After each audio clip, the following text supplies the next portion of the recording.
competition. Here we go. Well, a very good morning and welcome back to Sofia in Bulgaria for day 3 of competition at the Junior European Championships. And I'm delighted to be sitting alongside Chloe Cowan-Vickers. Good morning, Chloe. Good morning, Sheldon. How are you doing? Yeah, I'm good. Are you enjoying it? I am enjoying it. We've had a fantastic couple of days. Fantastic judo yesterday, some surprise wins as well, but really looking forward to today. And today we've got 5 weight categories to bring you. It's the last day of individual competition. We've got the teams tomorrow, but 5 weight categories to bring to you today. 3 for men, 90, under 100 and plus 100, and then 2 for women, the under 78 and the plus 78 kilo categories. We're going to take a look at the top 4 seeds in each weight category, and then Chloe's going to come in with her pick in each weight category. Let's start by taking a look at the top 4 seeds in the under 90 kilo category. And the number 1 seed is Tot Apor of Hungary. The number 2 seed is Darko Brasiovic of Serbia.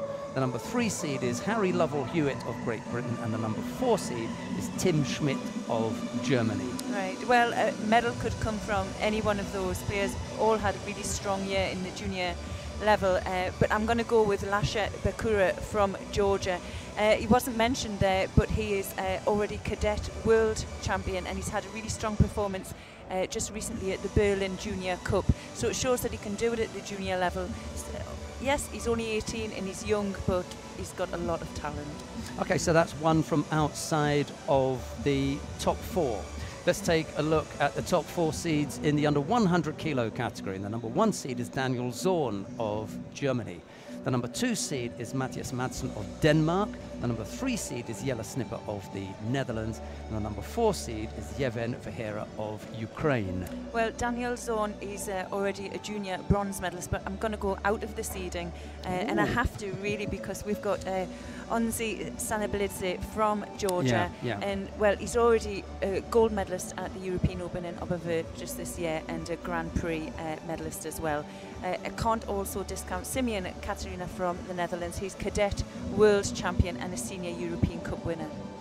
Okay, and at this weight, so he's already up there with the weight. Doesn't really matter about the age there. There may be some inexperience, but, you know, he'll...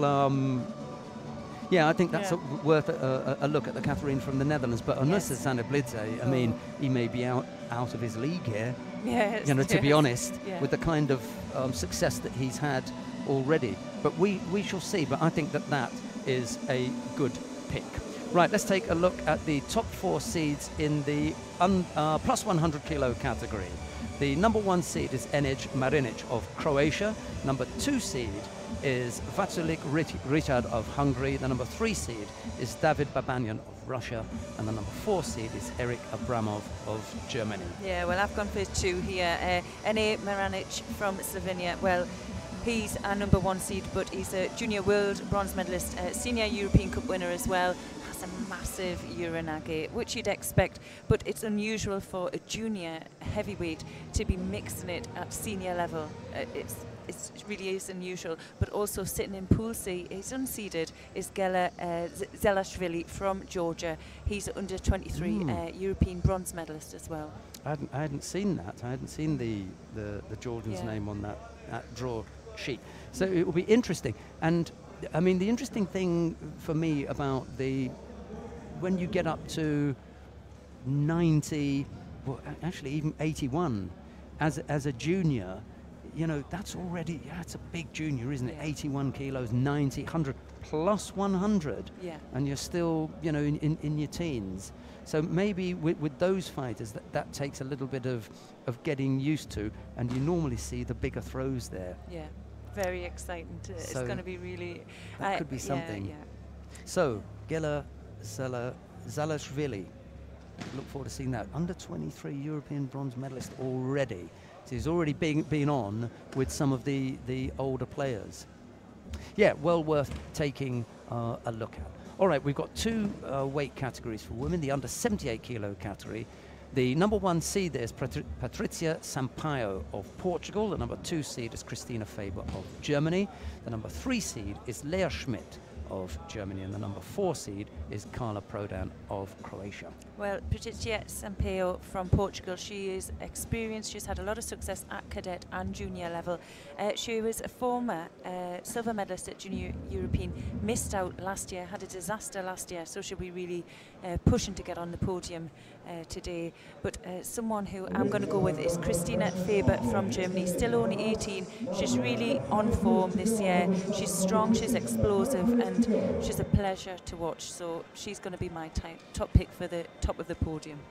I'm interested to see what will happen with Carla Prodan, the Croatian in the under 78 kilo category. And I'll tell you why, because as far as the juniors are concerned, and albeit that they happen to be sisters, we did have Barbara Matic from Croatia as the junior European champion previously, right, and we did have the sister Brigitta Matic in the under 78 kilo category as the Youth Olympic Games winner a while back. She's been off to have a baby, you know, so you know they've got some previous, haven't they, the Croatians, in and around this kind of weight. And Carla Prodan, she's not new to this weight or this kind of level, so it could be that she will come up with something depending on the draw and who she happens to get drawn against. So that could be interesting.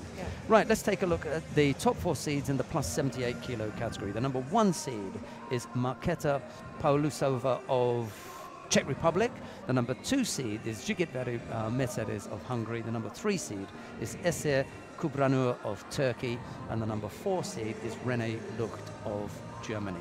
Well, Marketa Paulusova from Czech Republic, she is number 1 seed. She's consistent at this level, but it's for me it's going to be Jigitveru Mercedes from Hungary, Grand Prix in Tbilisi. She picked up a bronze medal there and already a junior European bronze medalist. She has experience at this level and well further afield as well now.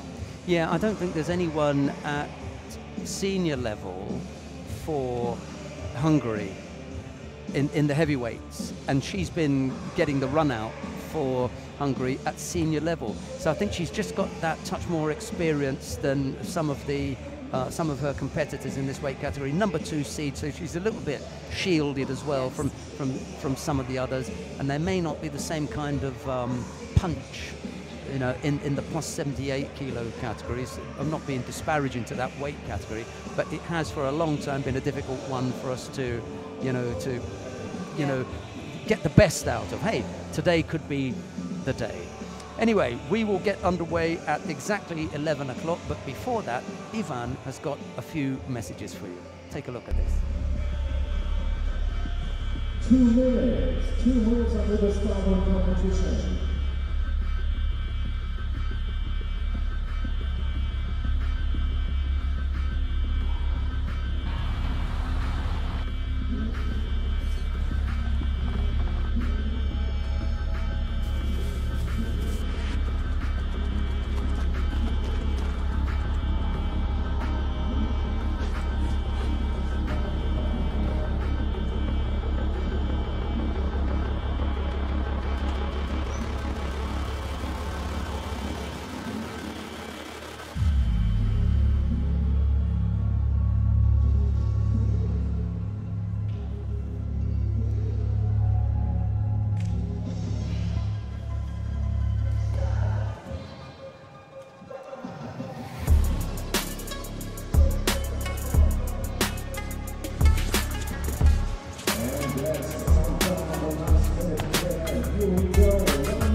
I am Lukas Krpalek and I will fight in Iponger.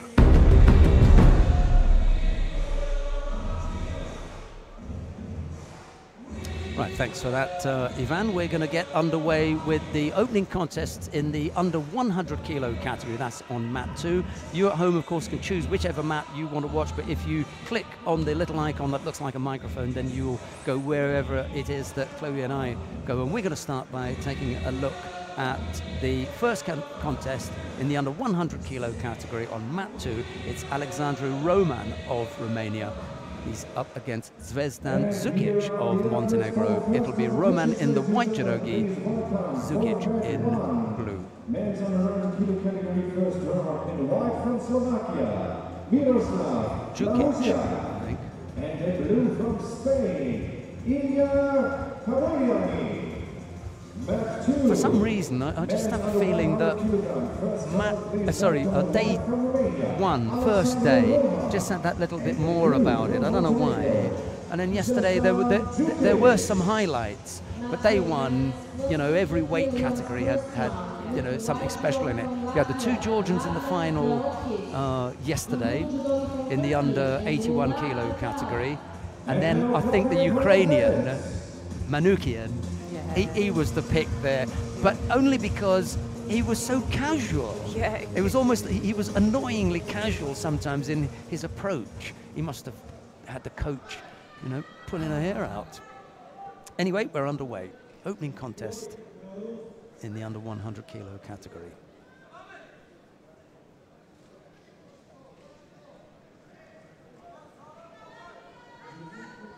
Won't be able to claim a score for that.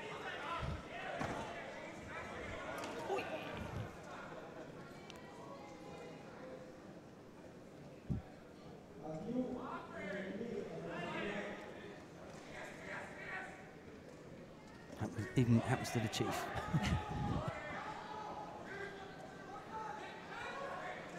Someone's going to go here.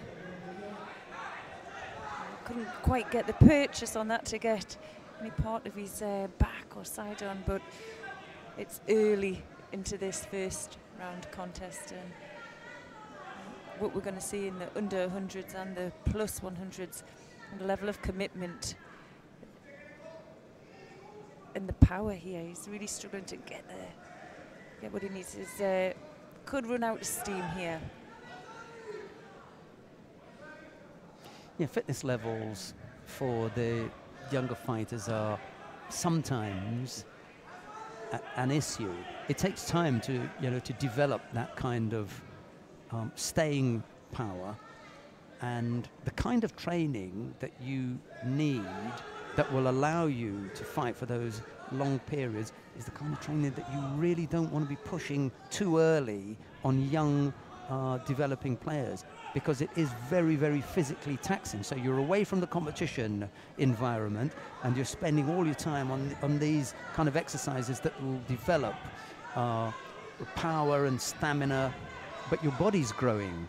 You've got to be careful. Some coaches can, you know, get out of hand with the way that they force their charges into developing stamina and actually do some damage. So it's not surprising that from time to time, after 3 minutes, you see them puffing and blowing. Mind you, some of the seniors are like that. Puffing and blowing after 3 minutes. Well, we're hitting the halfway mark, and it's quite evenly matched here. We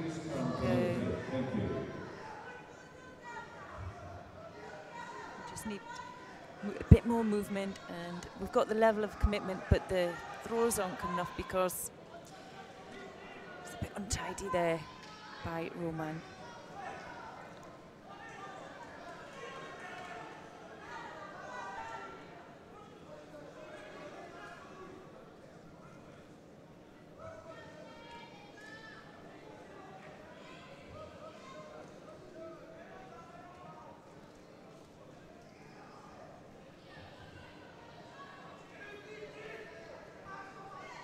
Next on marching was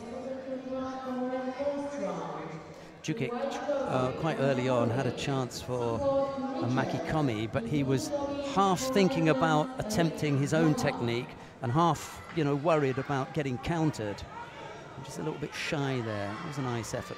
Kosoda Gaki just bringing his opponent down, but he turned onto his front.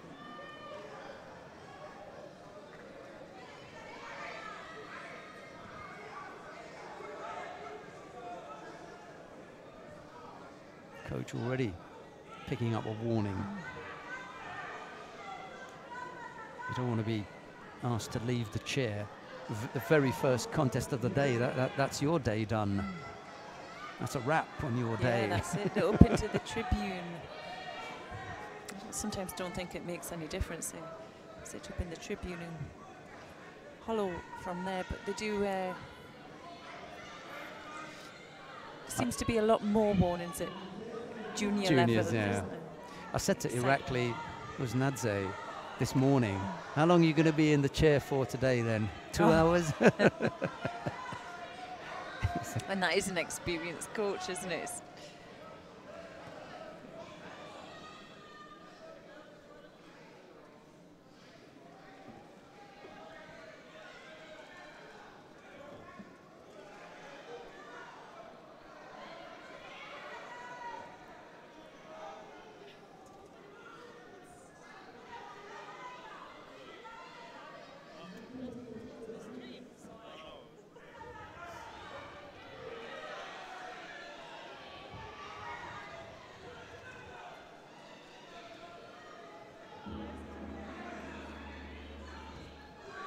Well, that's the 4 minutes gone now, and well, Roman there picks up a second penalty, going into golden score. Well, he's at a disadvantage now. Doesn't want to pick up any more, doesn't want to make another mistake. Oh, nice effort there. Is he going to stand up and finish this? Yes. Well, he was continuing through from that reverse Sianagi, and his opponent kind of lurched onto his back and he launched him. For me, I thought that could have been a score.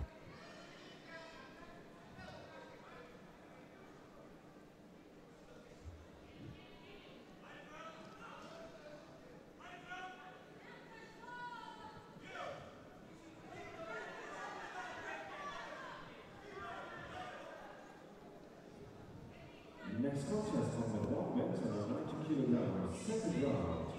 Please welcome in white from Hungary, Judo. And the blue from Cyprus, europeanjudo.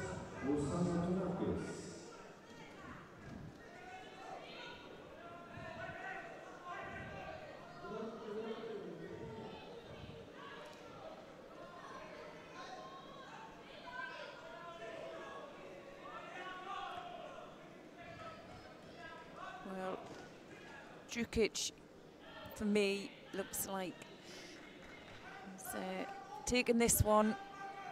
Just looked that bit stronger than his opponent. His efforts were a little bit more cleaner. And, well, Roman really just looked like he ran out of steam there.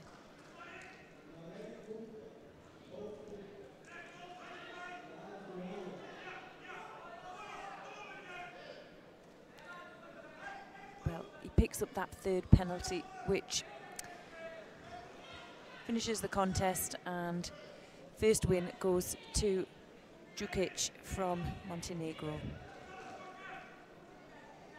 Next number 2, first round, please welcome the white from Belarus, and the blue from Portugal. The next contest we see Bogdan Vodcik from Belarus, and he's facing Diogo Brits from Portugal. Vodcik in white and Brits in blue.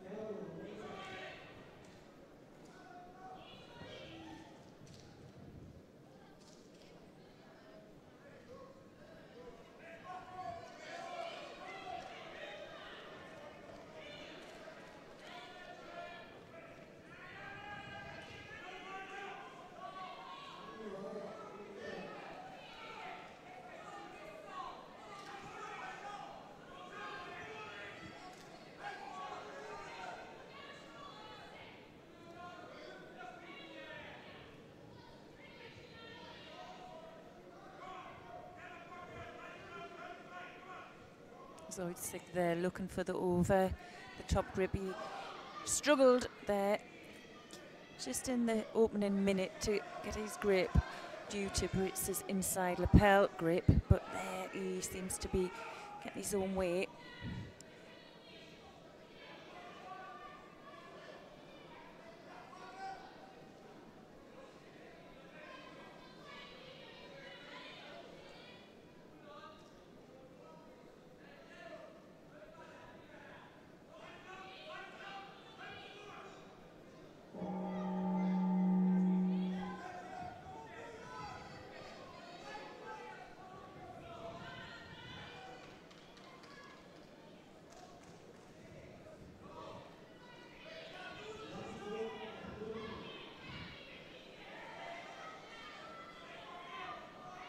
Brits there just felt in danger at the edge and attempted a Temiwaza attack.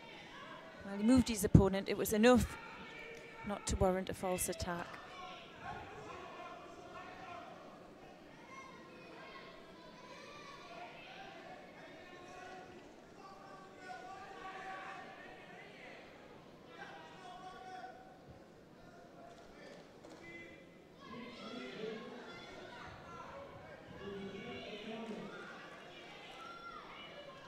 Brits now putting in quite a bit of work, and he could, with a little bit more, yeah, he's managed to force the first penalty.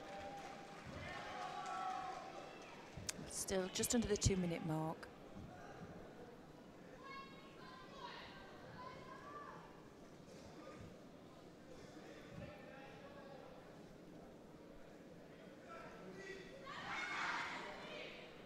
That's a nicer effort there.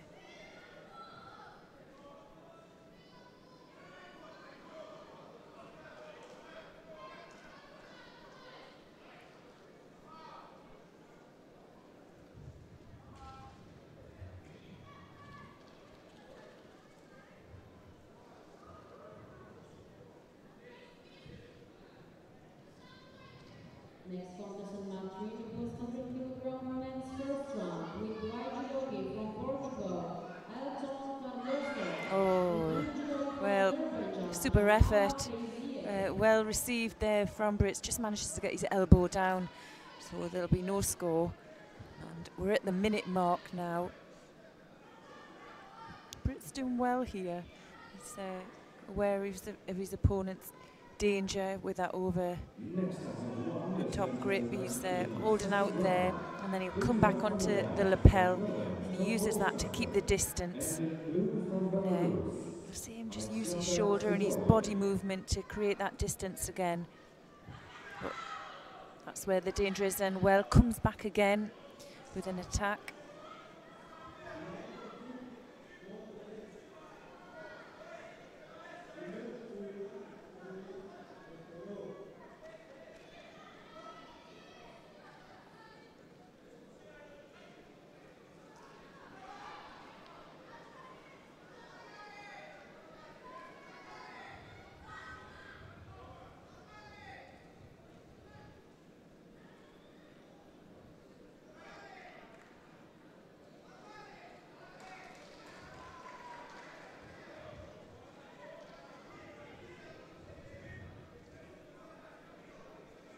For me, Brits' plan seems to be going the way he wants it to. But for Wojcik, it looks to me like he wanted this finished earlier. He's looking a bit more tired and a little bit deflated. He's given himself a little bit of a shake there. With only just under, well, we're just at the 10-second mark. It looks like this is going to go into golden score. And you'll see the effort from the players wanes a little bit when they know it's going to go into golden score. Don't want to put themselves into danger.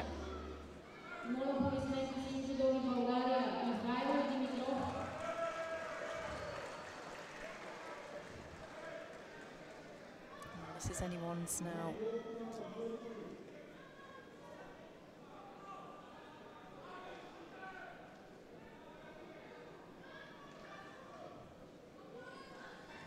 Oh, there's that big effort, big Kosoto gak. Just 15 seconds into golden score. well, he had his moment. He drew Brits in with that strong grip. Brits that time couldn't create that space, and well, fell foul to, well, what's been a fantastic throw there. So the win goes to Bogdan Wojcik from Belarus.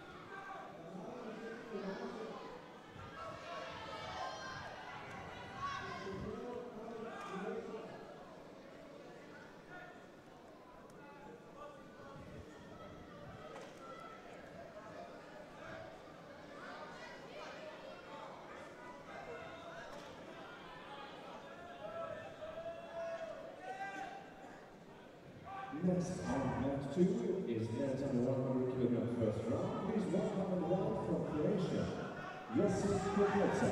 So our next contest, we're going to be seeing Josip Kokeza from Croatia. He's facing Adil Karimli from Azerbaijan. So that's Kokeza in white and Karimli in blue.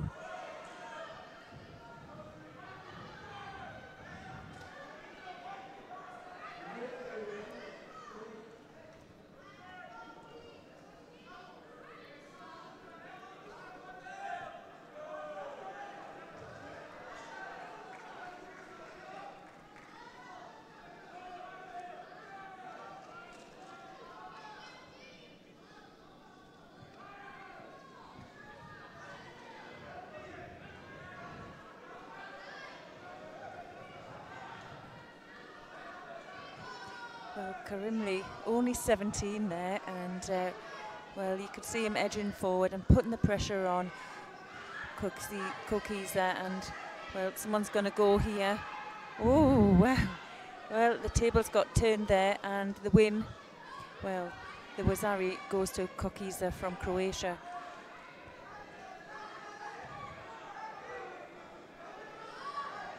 Karimli was just a little bit too casual with that and ended up getting caught. Yeah, I think he had a bit of confidence in that first exchange because he was coming forward, and it looked to me like Kokeza was afraid. He kind of crumbled underneath his grip. And still, it's going to be difficult for him because he still has just under 3 minutes to go. The term that we normally use for someone like Karimli is that he fancied himself.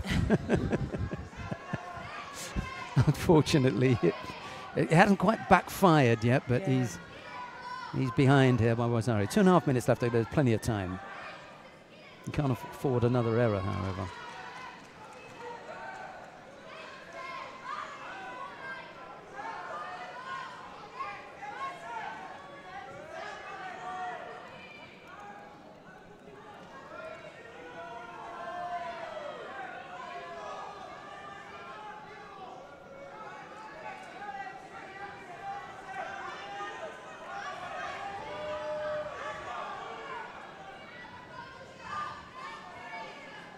Kokeza just not engaging. There he gets countered that time, equals the score. Next contest on the round, second round. Please welcome the one from France, Sofia and the blue from America.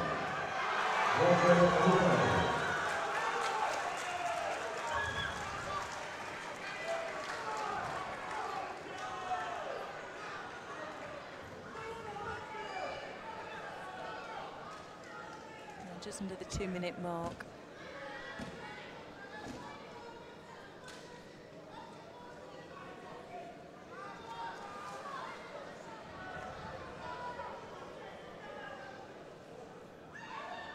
Second penalty to Kokeza.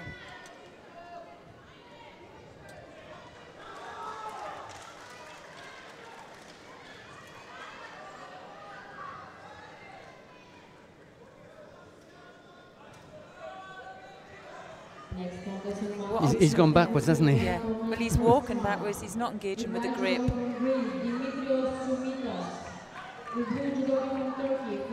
you know, you get to this level, you know what you have to do. Even if it's showing, you know, even if you don't feel as strong as your opponent, you have to show that you are. And unfortunately, the body language isn't isn't great, and he's susceptible. If he picks up another Shido, it's game over.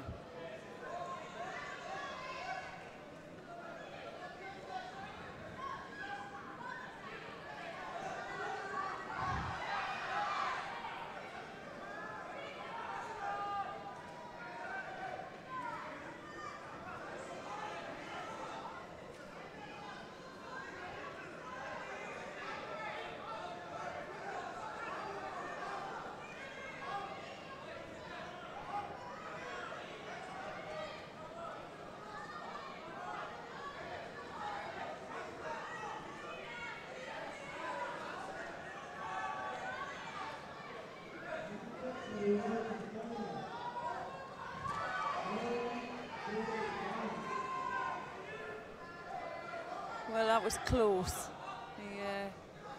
Whether there wasn't enough continuation, it wasn't quick enough to warrant a score.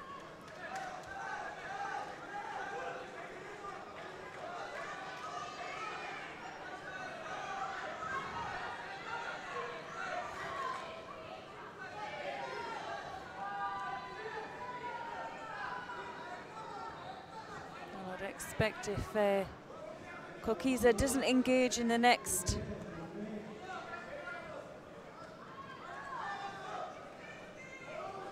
part of the fight, he will pick up his third and final penalty.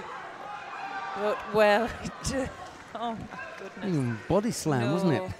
It was clotheslined him. Look at this! Look.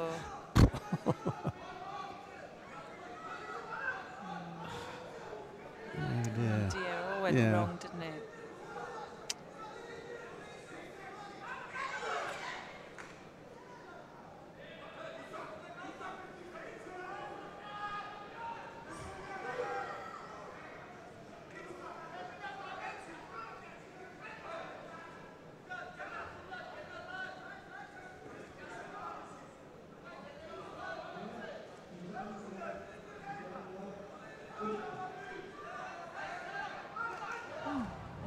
Next on match 2, men on the 100 kilogram first round. Please welcome the wife from Well, you spoke about Onisa Sanablidze early on, the Georgian.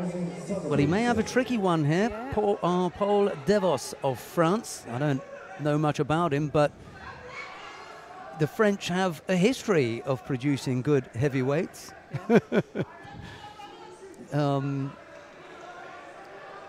Not least of all Teddy Riner, but Sanablidze doesn't give a toffee about that, does he? Straight over. French, so well, what? The Georgians haven't done too bad over the years, have they? Oh, look at that. Oh, yes. In 15 seconds, I'm really... Oh, I don't know what to say, because I don't want to hurt Paul's feelings here. Oh. Down on his side. Okay, so Wazari, good call. And then off the other side for this one. And this is the replay of that as well, over the hip. Yeah, there's just no waiting around. I'm not sure if Ivan had time enough to get all of the replays in that happened in the short space of time that was given to him. There he goes off the other side. One hand. Oh, I'm out of here.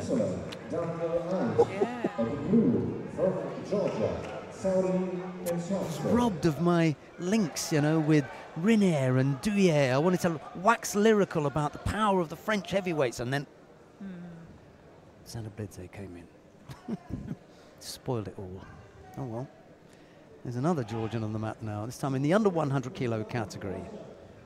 Zauri Kinchadze of Georgia faces Daniel Eich of Switzerland. It's Eich in the white judogi, Kinchadze in blue, and he's probably been inspired by Sanablidze, who won contest before, absolutely devastated.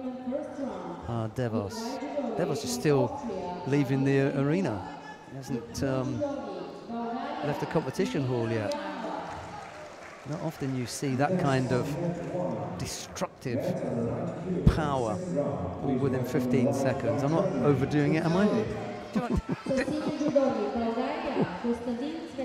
Well, Daniel Eich here, he's having a good go at, I would say. He's not winning the grip, but he's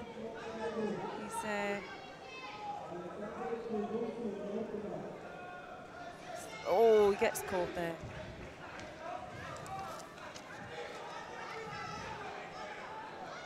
Well, the first score there goes to Kenshadze.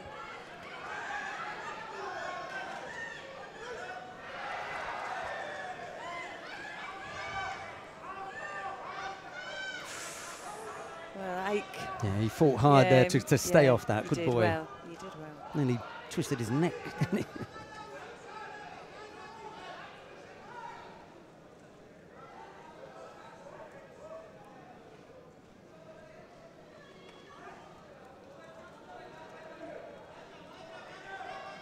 Oh, good effort there by Ike. He's coming back into this.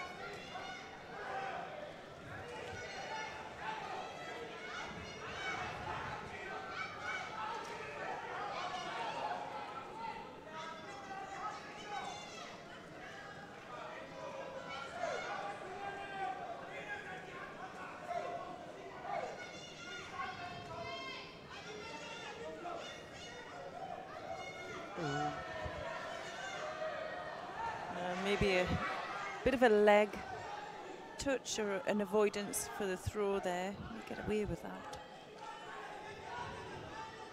I think I'd rather pick up a Judo than get caught first time round. Well,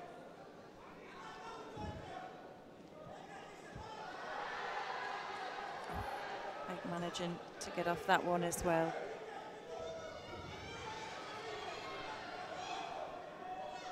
Well, after the first minute, I think it was a bit of a shock to Ike, and he's managed to work out how to avoid the grip. He's using that lapel to post out, and that stops his opponents. Oh, now that was a nice counter there. He's got an opportunity there to try that leg out. Now what he does here, you can see him tries to use the lapel initially to post out, and then as his opponent comes over the top, he reaches through and uses the other right hand on to drive his opponent over. So equals the score. Good comeback here.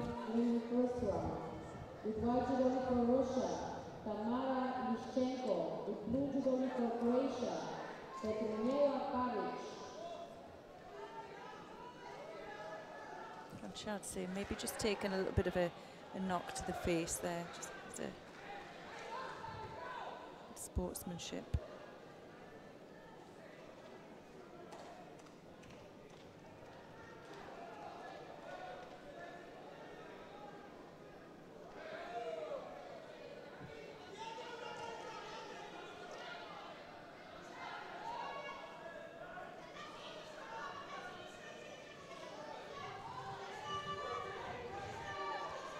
Ike now matching his opponent.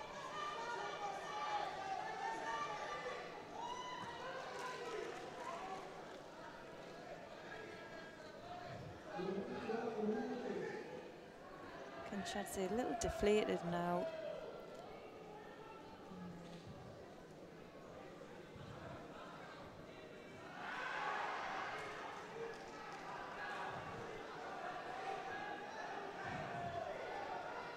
Next contest in match 3 under 78 kg women first round.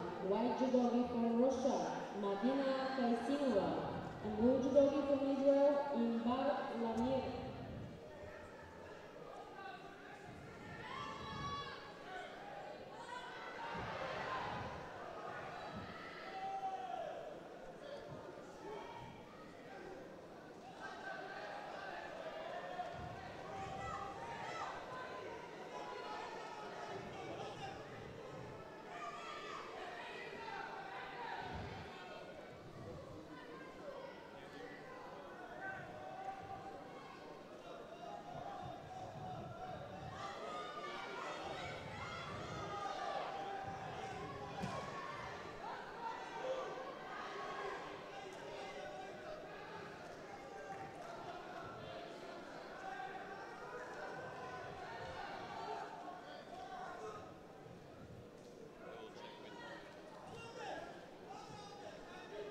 Another super attack there by Kanchadze.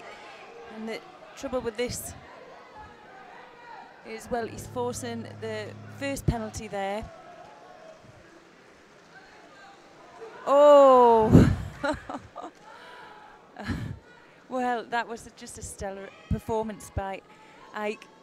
First minute, he was nowhere near, and well, with his coach sitting there with the encouragement and himself, he's probably done a lot of work with that style of gripping. He understood what to do, and twice came out with some super techniques, and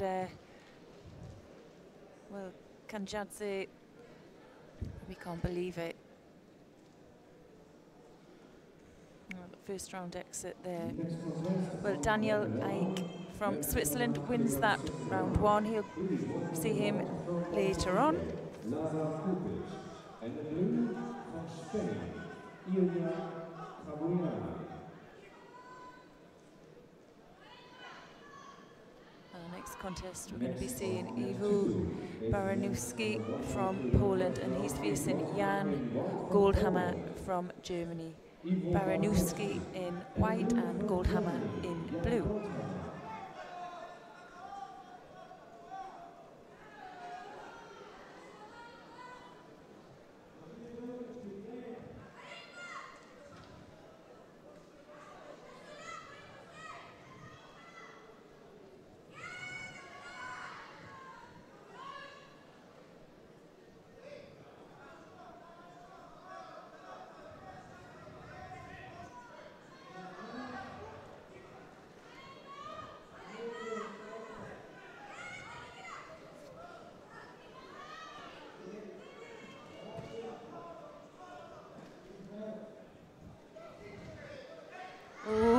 Wow.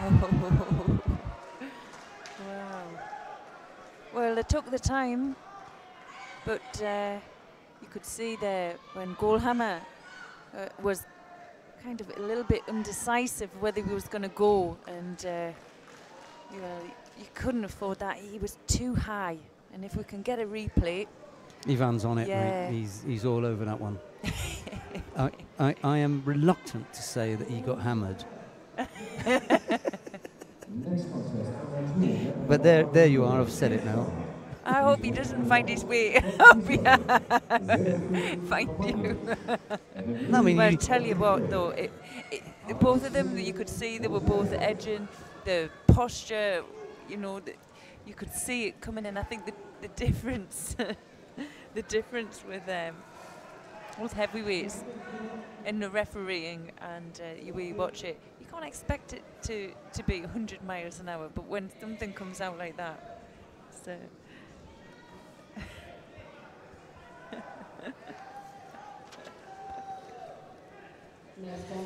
Goldhammer. Right then, what have we got now? Serafim Companies of Israel, and I can't. Moiseyev. Who's that then? What's the given name? Alexei. Okay. I'll leave you with those, with that pair. Max Makikomi was slow to develop.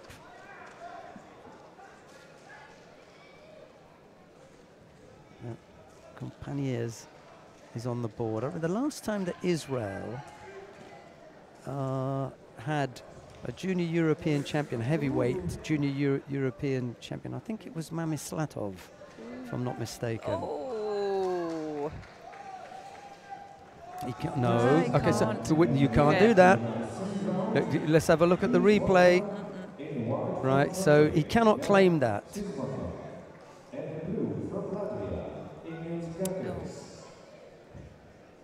We see one more time, Ivan. He's given this to White, but it can't be because he's used his own back in an attempted counter to come up with the score. So there's a technical thing here. So you won't be able to give it. No. He's thinking about it. He's just thinking about it, and then he gives it, but they're going to correct him here.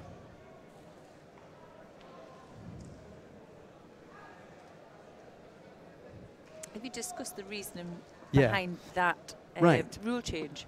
Let's have a look. Right. Now, the only reason that they're going to say that this is Ippon is they don't think that Moiseev had an attack. During a Keishiwaza, you can't. We're going to have to see it again, Ivan. It doesn't matter, because there's no one on there now. So let's see it one more time. Can we get it just a little bit before that? Okay, let's have a look one more time. We'll come to this. I Right. thought it was a counter-attack. Right. If Moiseev was attacking, then Compañes is coming up with a counter. If, however, they didn't see that there was no attack from Moiseev, then it's not a counter, it's just a straight uranage, in which case you can give the Ippon. So that's the way that it was viewed. There was no attack from Moiseev, but for me, I thought that that was a counter. But then I haven't got the beginning part of it, Yeah. so that's done. Sergei Drebo thought the same, but then you would. He's the Ukrainian coach in the chair. Anyway, we have moved on and we've explained why it is that that was given as Ippon. That's it.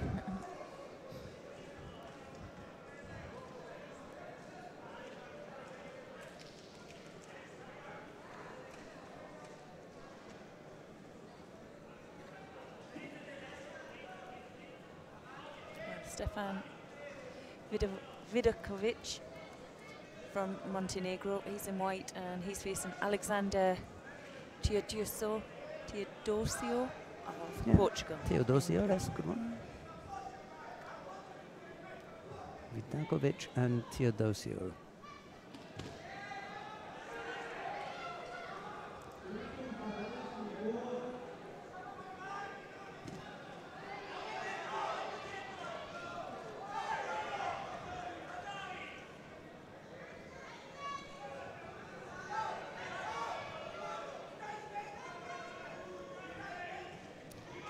Teodosio very active there.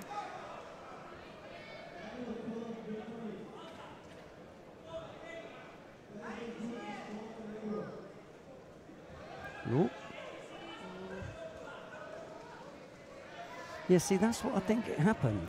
There was the... Oh, he's got the submission. Sorry. Yeah, sorry. Yeah. I didn't see that going on there. That's what I think happened in the previous contest. Yeah. The uranage, Yeah. then there was the attempt from the Ukraine. So it wasn't a counter. He had already come up with his attack. So his was the initial attack. The Israelis was the initial attack. The Ukrainian then tries to counter, but it's not a counter because the initial attack was from the Israeli. So that's the only explanation that I can give there. Yep, he was, you know, there was an attempt at a counter, but the attempted counter was from the Ukrainian. Yeah.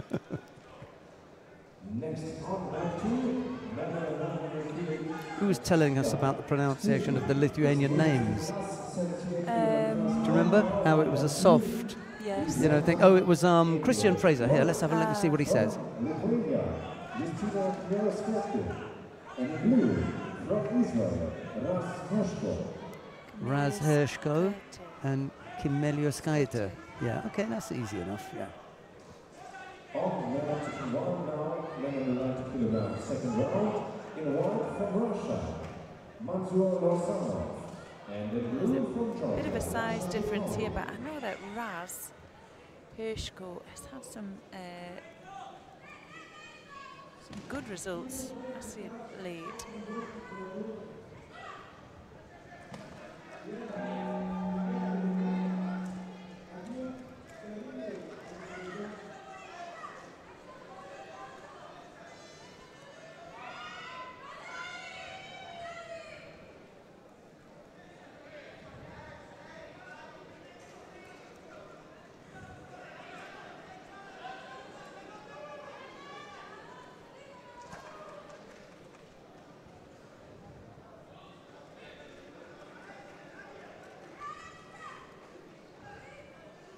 Hershko, already a cadet European champion, a lovely low Sionage and straight into Osaikomi.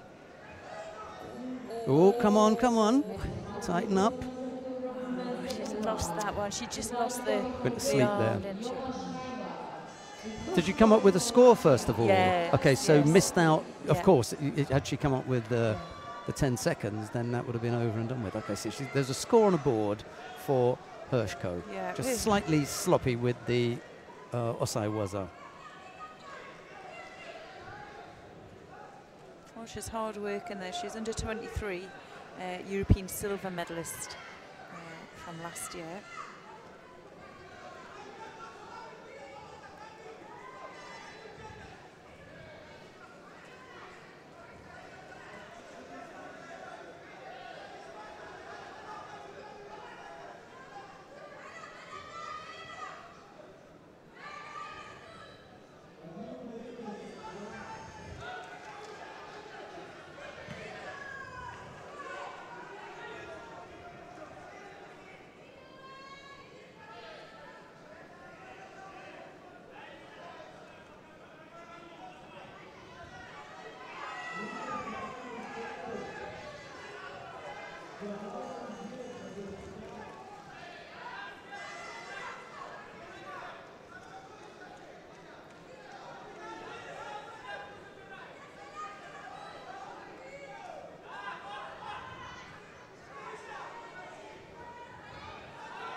Now, 20 minutes before 12 o'clock. It gives me just a couple of seconds. There's a good counter to tell you that we're going to have a very special guest here in, it wasn't a counter, sorry.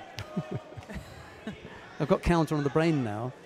Ipon Seonagi from Raz Hershko, just bringing Camila Scooter down onto her side for a second. Uzari Awazeti Ipon.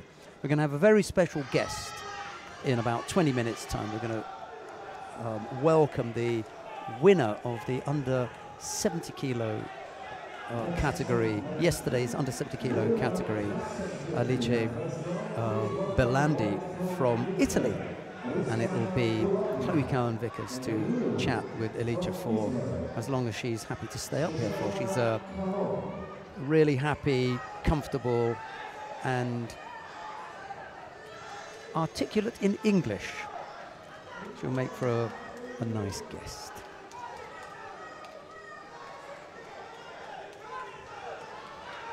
That'll be in about, well, just over 15 minutes from now.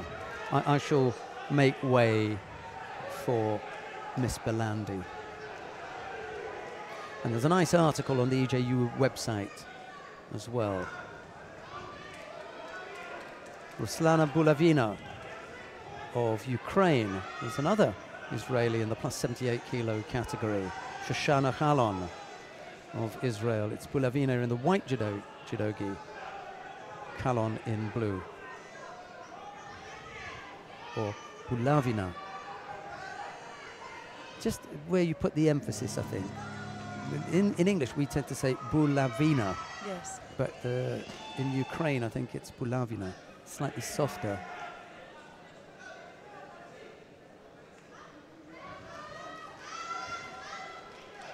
Well, the Ukrainians have also produced some really strong heavyweight women. And oh, a nice little course auto there by Kelon from Israel. Well, I didn't expect that one. You could see Lavina really working to get that strong grip. Yeah, good one. Tidy.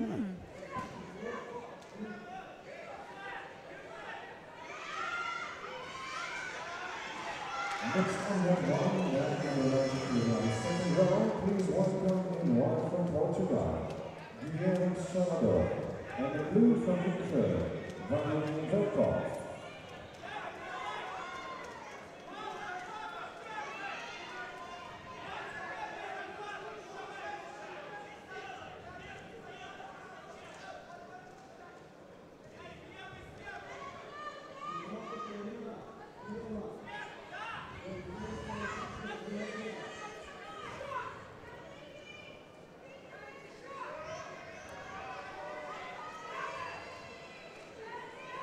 she nearly got caught again there.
Here we go, Shoshana Kalon from Israel. Well, she finishes that one. Well, not the cleanest, bit untidy, but she did there. She took her opponent's change of balance really and drove her back. And well, it was a good win, a good first round win for the Israeli.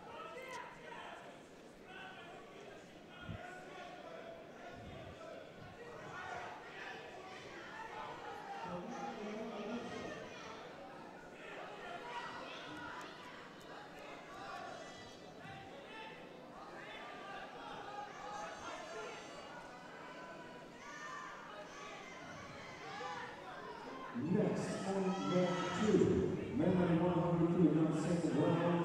Please welcome the white from Germany, Daniel Song, and the blue from Montenegro, Zvezdan Jukic.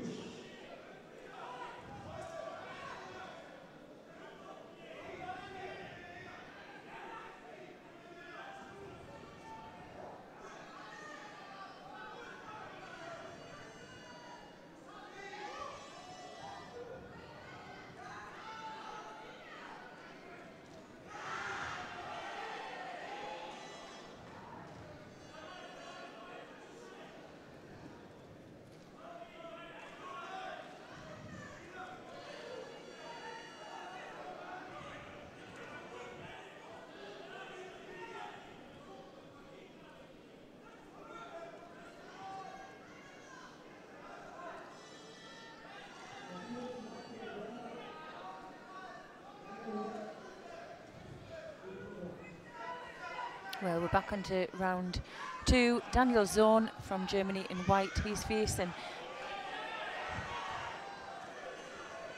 Zvezdan Jukic from Montenegro. Zorn in white and Jukic in blue.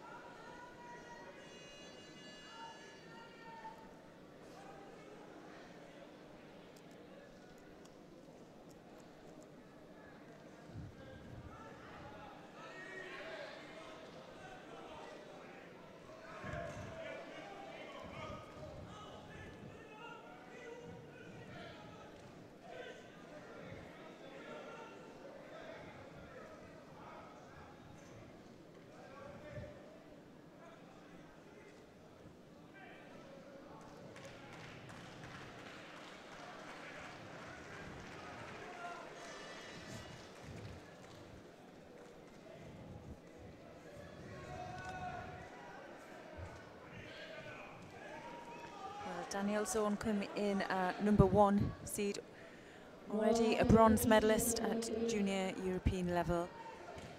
Well, this is his first contest, had a bye first round.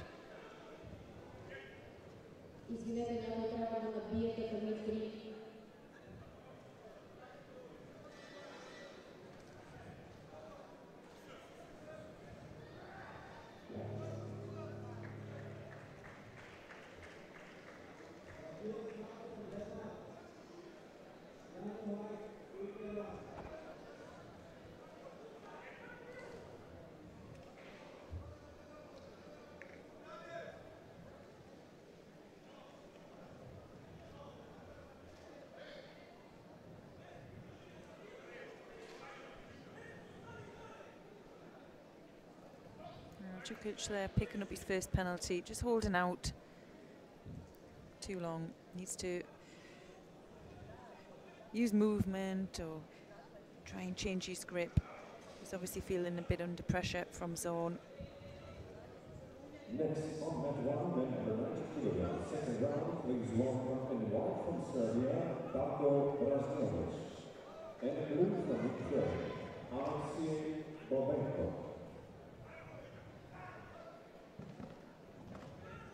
Zone edging in again.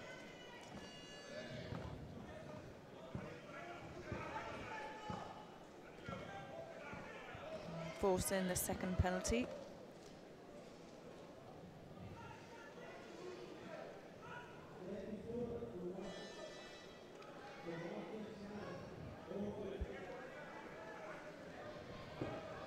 Zone looking comfortable.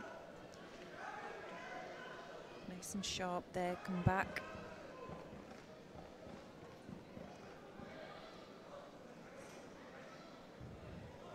Just getting some advice there from his coach. That's Frank Muller, former European champion and Olympic bronze medalist.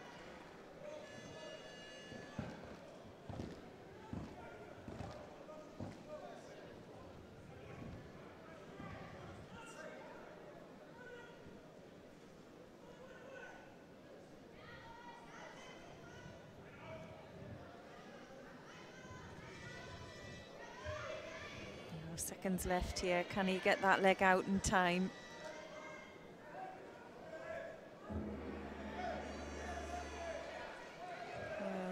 Lucky escape there. Didn't have the time on the leg, but we're going to go now into the golden score period. Well, advantage there to zone. There's a clean sheet. 2 Shidos to Jukic. And he's going to have to be careful now. He needs a score himself. He needs to try and get this finished.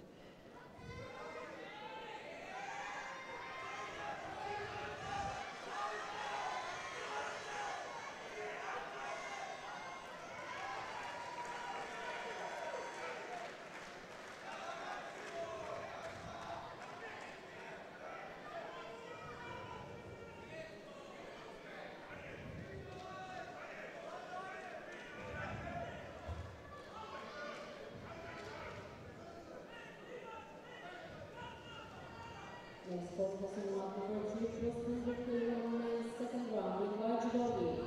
Christoph Salechny from Poland. Oh, nice Temiwasa attempt there. Jukic manages to escape that one.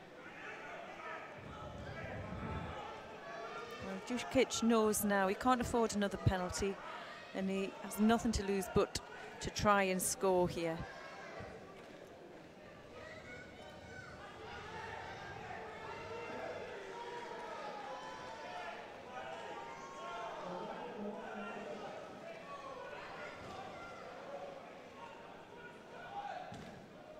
Looking for the counter.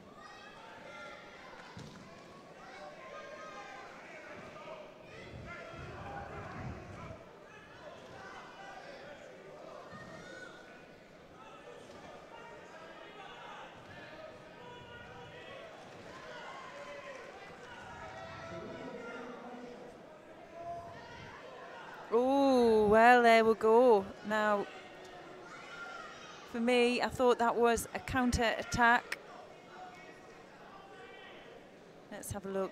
Well, he just started coming back out of the area, looked to go for the sumigashi, but it was well anticipated from Jukic. Well, not enough for a score, but the pressure's on now for zone. Bit of a wake-up call in the first round. Oh, sorry, second round, first fight for zone. Oh, and that's what we've been waiting for. Look at the stress on his coach's face. Here we go. Counter attack, and wow, beautifully done. I think he might have some sharp words there for his player there.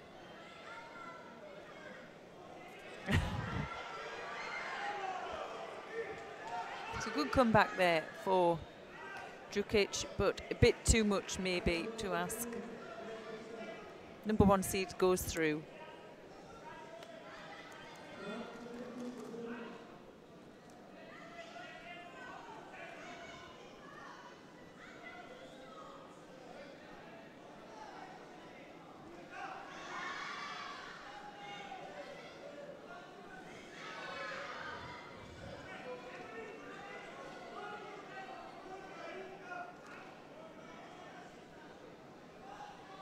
Next contest, we're going to be seeing Kirill Brezhnev from Russia. He's facing Bogdan Zoytsik from Belarus.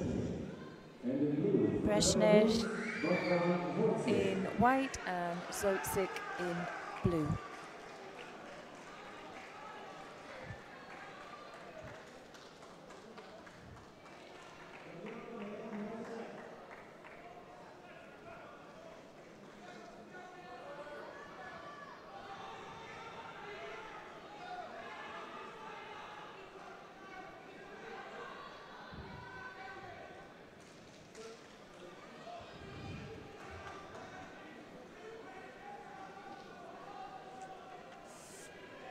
Next up, our triple seated program second round men with white judogi for Hungary, Bachulik Richard, with blue judogi for Azerbaijan, Jamal Feyziev.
Well, we're just under the 2-minute mark here, and well, advantage to Koitsik with just a Shido between them.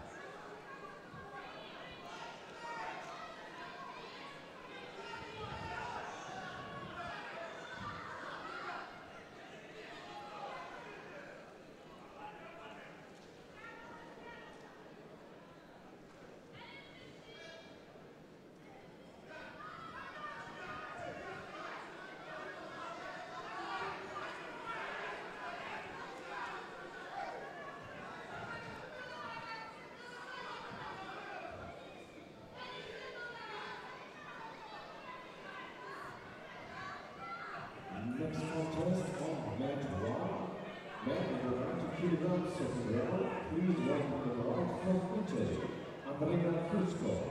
And the blue from Greece, Alexandros Patriotis.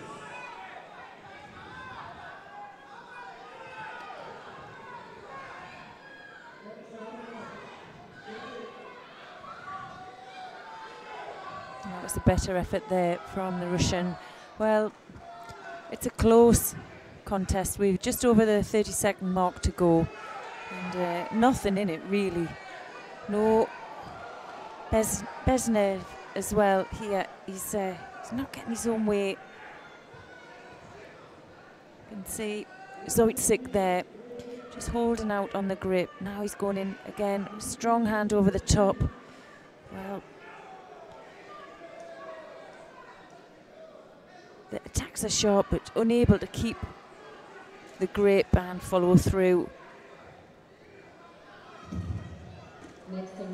Unfortunately, the second penalty to Zoitsik, and well, that evens the penalties out. And, well, even now, this one's going to go into the golden score period as well. It's a bit like sudden death, isn't it? You can't afford to make a mistake.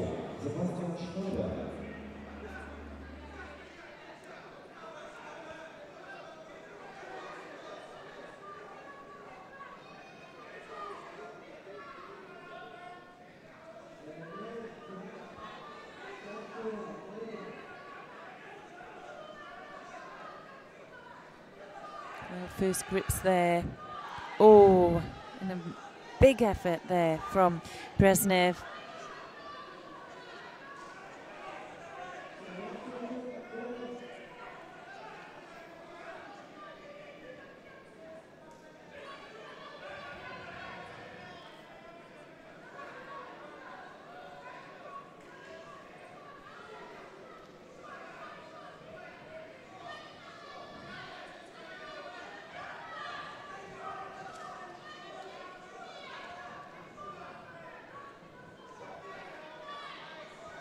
Oh, there we go. There's the finish.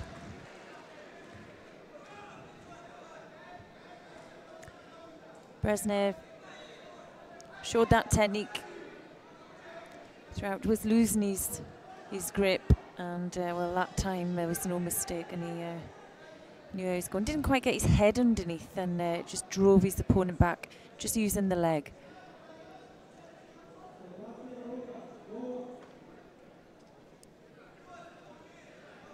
Kirill Brezhnev from Russia. He'll go through into the quarter final.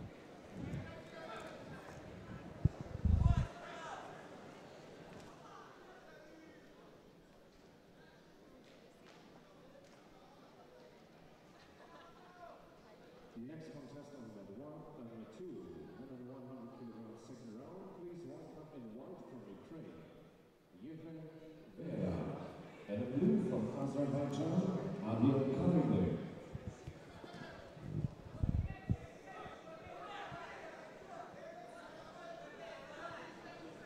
I'm going to give a warm welcome to Elise Belandi, winner of under 70 kilograms yesterday. Good afternoon. Hi everybody, and yesterday I feel good. Yeah. But did you have a good sleep? No. I was so happy, and yesterday I was so emotional, and it was hard to sleep. Yeah. You had a fantastic trip, really, a journey yesterday in every contest. You won every contest, maybe bar one by Ippon. Maybe the semi-final was the Vasari. Yeah. Should we have a look through and talk about each contest? Can you okay. remember them? Yeah. Sometimes it's difficult, isn't it, to remember your contests? No, I remember. Yeah. Okay. So you came in here as number 4 seed. Yeah. You sat in Pool B, and your first fight was against the Croatian. She'd already had one fight, and you had a bye in the first round. Have you fought her before? No. It was Andela Vojkic from Croatia. Yeah. The first fight is always the hardest. Mm-hmm. And I waited so much. It was at 37 fight, so my competition starts so late. Was a warm-up fight. Yes. When did you start your warm-up? If you say I'm not 38 fight on, so you're looking at, well, I always think 10 fights, 40 minutes. So, you're looking at that, say 2.5 hours, maybe even into the competition. When did you start? Would you come on the mat at the beginning and feel the main mat, or would you just wait and do your warm-up prior to your first fight? I didn't see the competition area. Oh. I came to warm up area and I listen to music. I wait the time for warm up, and then I start maybe at mid 12 of 12, Yeah. and Tell me about how you prepare for each contest. Because lots of people watch video or study and go through the contest, the fight. How do you do it? I didn't saw the draw. I must be sure. My coach Ilenia saw the draw, and she saw each contest, and she came to me and tell me what I have to do.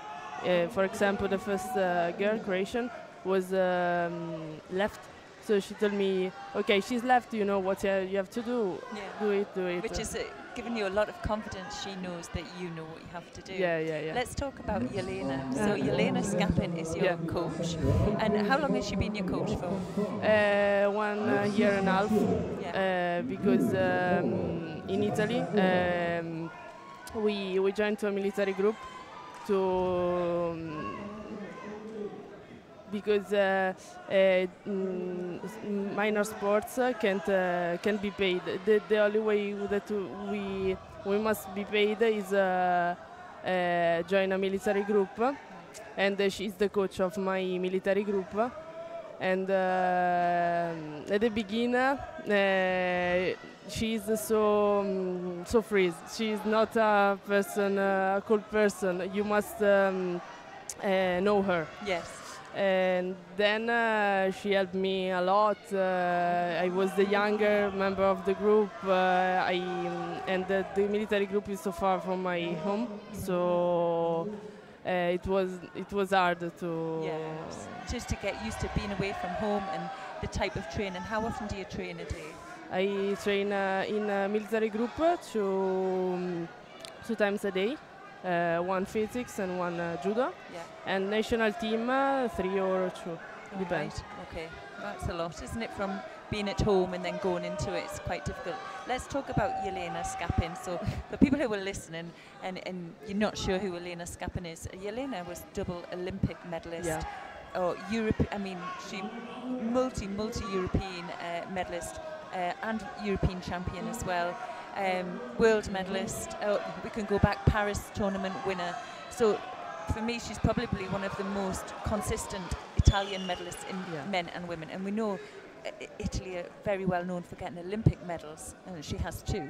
But just having that long period of a really successful judo career, what does that mean to you? It's a bigger responsibility.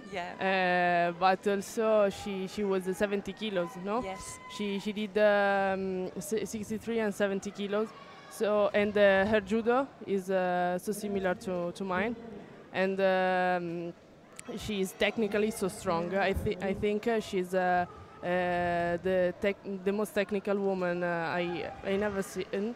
And I ever seen, and for me she's a special person, and I feel I have a really good relationship with her, and for me it's so difficult listen a coach. Yes. But with her is different, because she's also my idol, and it's like okay. So you knew her when you were young, and you looked up to her because she was famous for judo in Italy. Yeah. She's I think the most famous girl in Italy. Yeah. And I mean, from my knowledge of Jelena as well, the technical side, that she was very technical. She had fantastic ashiwaza, which we saw you have.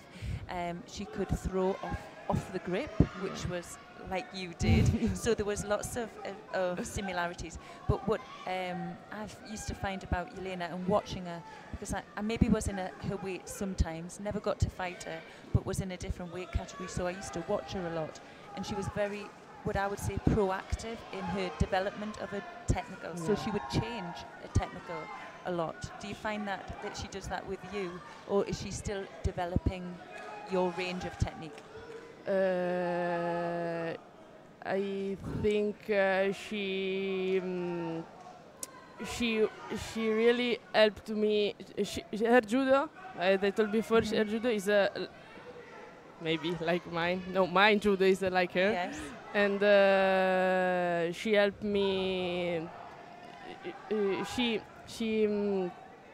Of course, she has maybe my technique. I have her technique, Yes. and she helped me. But I can't She explain. make it for you, Yeah, individual for me. you, Yes. which is important. Her Yes. technique, but on me. Develops for you. Yeah. Yes. Oh, that's interesting.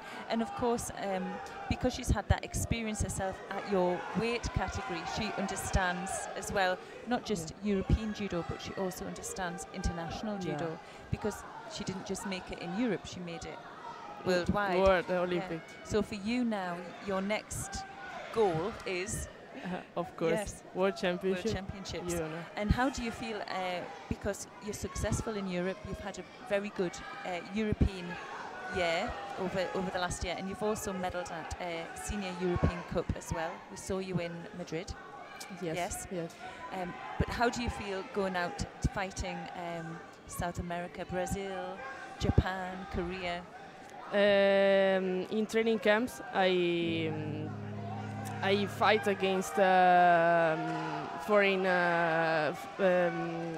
70 kilos, but always a senior. And I think I'm ready for it. But competition, training camp is a thing, and competition is another thing. And I think I fight against the Japanese, who will represent the Japanese team in 70 kilos, Tanaka. Yes. She was a bronze medal in Tokyo Grand Slam. Yeah. And I did great fights, but as I said before, I think she's the strongest in the category this year. I don't know. So what's going to be your preparation now because it's not long to the World Championships? I would expect you've worked towards this goal and you've peaked here. Will you be able to stay at the same level? Yes. Maintain your fitness and maintain your development. Yes, I must also do the weight. So it's not easy because next week we have a Italian team championship, so there is a competition in the middle, and now I started the preparation at the beginning of the year. Now it's like to just continue and go stronger in the last two weeks. Yeah. And I think the preparation is before, not the last month. Yeah, you're going to kind of maintain it. Okay. Can we talk about your quarterfinal contest between Marlene Galande? Yeah. She was World and European Championship champion in cadet last year. I told yesterday that I faced her in an official team competition in Japan, and I beat her. But I think she's young and she's so technical. She has a good grip work, good technique. She's so good athlete. So I think you have some respect for her. Yeah. Okay. Oh, that's interesting. And well, your semi-final. Let's have a look at your semi-final. Was with Jessica Gorisen from the Netherlands. I never faced her. It was the first time yesterday. Elena told me yes, she's right. She do Senagi left and Morote right. You know what you have to do. She's right.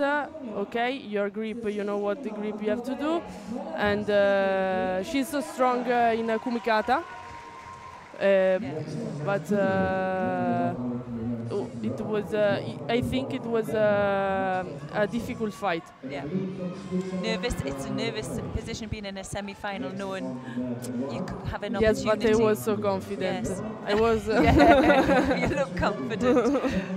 But that's a positive for a judo player. You have to but have the also so confidence. nervous Yes. because it was important for me win yesterday.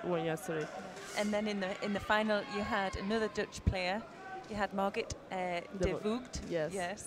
Have you fought her before? Yeah. In cadet the last time. In EJAF 2015, it was the last time. She's physically so strong. I think I don't know, Netherlands so strong athletes. Yeah, always tall, always strong. Yeah. Yes. Difficult to move. If you're a mover. Yeah. They like her. I have a lot of respect of this athlete. She's also my friend. Yeah. And it was not easy to compete, to do a final of European Championship against your friend, but I think she deserved this result. She did a good year in junior, and I'm so happy for her. And it was a hard fight. Yes. So are you based in Rome now? That's where you're based. Yes. Quite in Rome. But where are you from originally? I'm from Brescia. It's a city on the Garda Lake next to Milan. All right. Okay. So it's quite a distance. And do you get an opportunity to go home much? One time go home in 3 months. One time. Yeah. Maybe. Yeah. It's difficult. Yeah, so difficult. Yeah. It's 5,000 kilometers far. Yes. Yes. It's not near, Yeah. so I can't go. Because of trainings, I Yes. don't have time to go. Yeah. To go home. Let's talk about your team. You have there's quite a big Italian team here, and the coaches, I recognise them. They've been involved for a long time at cadet level and at junior level.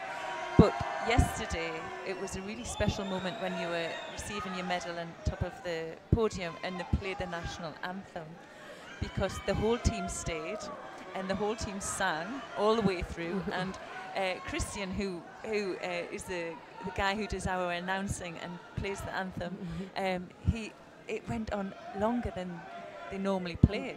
They had a little bit of an extra because he said it was such a special moment because everybody was singing. Everybody had to, and I think there wasn't a dry eye in what we'd say, no dry eye in the house. Everyone was emotional. What did it mean to you? I started crying like a baby, maybe. You just couldn't stop the emotion. No, because it was a moment that I wait for all year. The first moment, because now there is another goal. I think you are champion just one day, the day you win. Yes, yes. And I'm so sorry because this year I did just this competition with the Italian junior team because I need to training harder, and I did one competition with my military group, European Cup in Italy, and I won, and also Italian Championship for junior. And then I stay a little bit away from national team because I must train and focus on the other on other goals. My personal goals. Yeah. And what are your personal goals? I think an athlete must be complete in physical, mentally, and personal and achievements out of your sport. Yes. Yes. Yeah. And I must find my way. Yeah. So I need to be a little bit quiet and stay away from everybody. Yeah. Well, it's working out this year. You've had a fantastic year so far. Yes. It's not over. It's not over. You still have the World Championships. Yeah. And that obviously means a lot. But having won the Junior Europeans, it must give you a lot of confidence that you know this is the next step, you can do it. But it's another competition. Now I'm a European champion, but World Champions is another competition. Yeah. And I must focus. I must be so. I don't have to be nervous. Yesterday I was a little bit nervous. I must correct something, and then I will be prepared for Worlds. Yeah. What about other interests out of sport? Do you have time to have any other interests? Not many time, but I study. I try to study. I do university of sports, and when I have time, I do exam. Because of trainings in Italy, you need to go to the university. Yes. And if you don't go, you can't do exams. Yeah. So when I have time, I go, I do exam, and yeah, it's fun. Well, I think for me, looking in Italy, they seem to have a really good structure where you can go to the military, you can train full time, you can also study, which is really important. But looking at the 4-year goals in Italy, that they always achieve at Olympic Games, and I think for me that's really important. It's one of the most important things in judo, that in your country you have some real leaders in judo and people who you can look up to who have achieved that. And for you, having a personal coach who's done that, and not only done that, but she's done it more than once, so she's been really successful, but she's also a female athlete who is technically good. And I think it's not only good for you to win a medal here, but it's fantastic for Jelena to be recognised, because it's difficult obviously for women in sport, and sometimes they don't get the opportunities, but it's good that she gets recognised. That she also coaches the male team. Of my military group, yes, but she's not national coach. Yeah. She's I don't know why, but she's out, and I prefer this because if she would be in national team, she couldn't be in our military group full time. Yeah. Now she's just for us, but I think she can give a lot to every girls, and also boys. Yeah.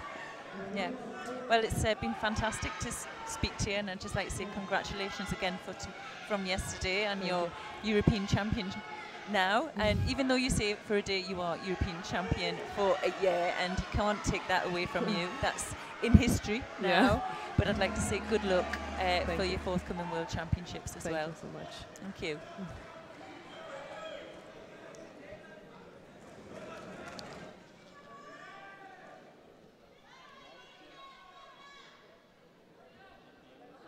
Next on that one, met on 1 kilogram third round. Now in white judogi from Hungary, Apple, and in blue from Belarus, Alexander Sidorov. Match 2, next contest on the 100 kilogram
Well, that was great to catch up there with Alicia Belandi there, who won in a spectacular fashion yesterday in the under 70 kilograms, and just really interesting hearing her really mature outlook and programming for her judo, and be interesting to see how she gets on in the next World Championships, which is going to be in the Bahamas in not too distant future.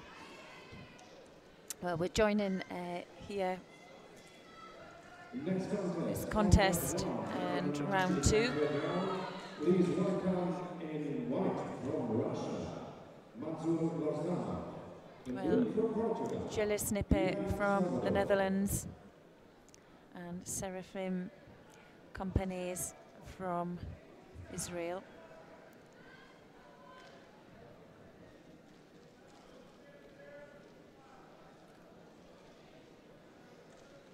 Well, look by the body language, he knew that was coming, and well, the win goes to Snippet from the Netherlands.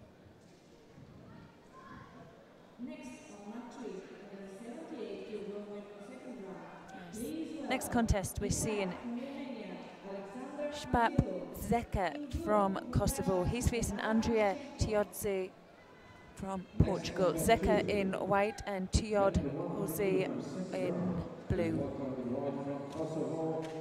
Špap Zeka in blue from Portugal, Alexander Teodosio.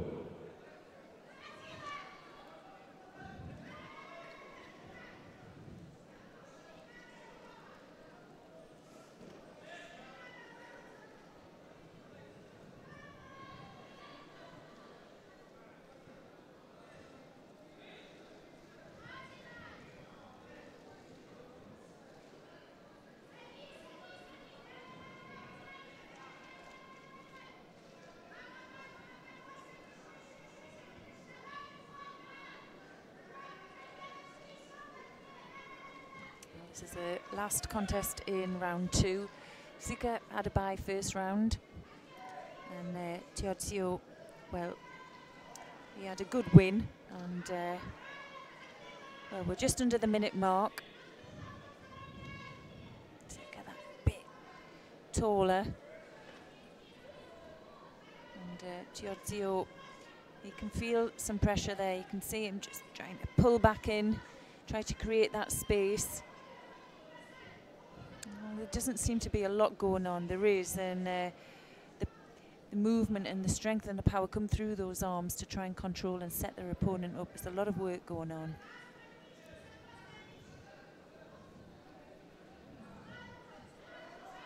Well, Teodzio maybe feeling a little bit of pressure on the edge there, and came underneath his opponent, didn't get the rotation he needed for the score, but broke up that match. And well, what he does there, he also forces a passivity penalty to Zika.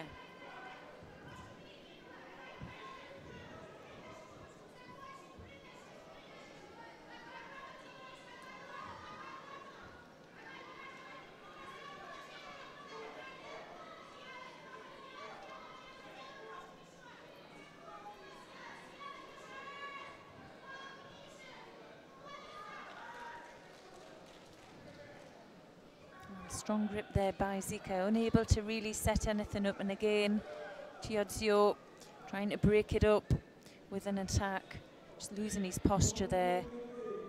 And well, Sutemiwaza attempt, now looking for the continuation in Nuwaza.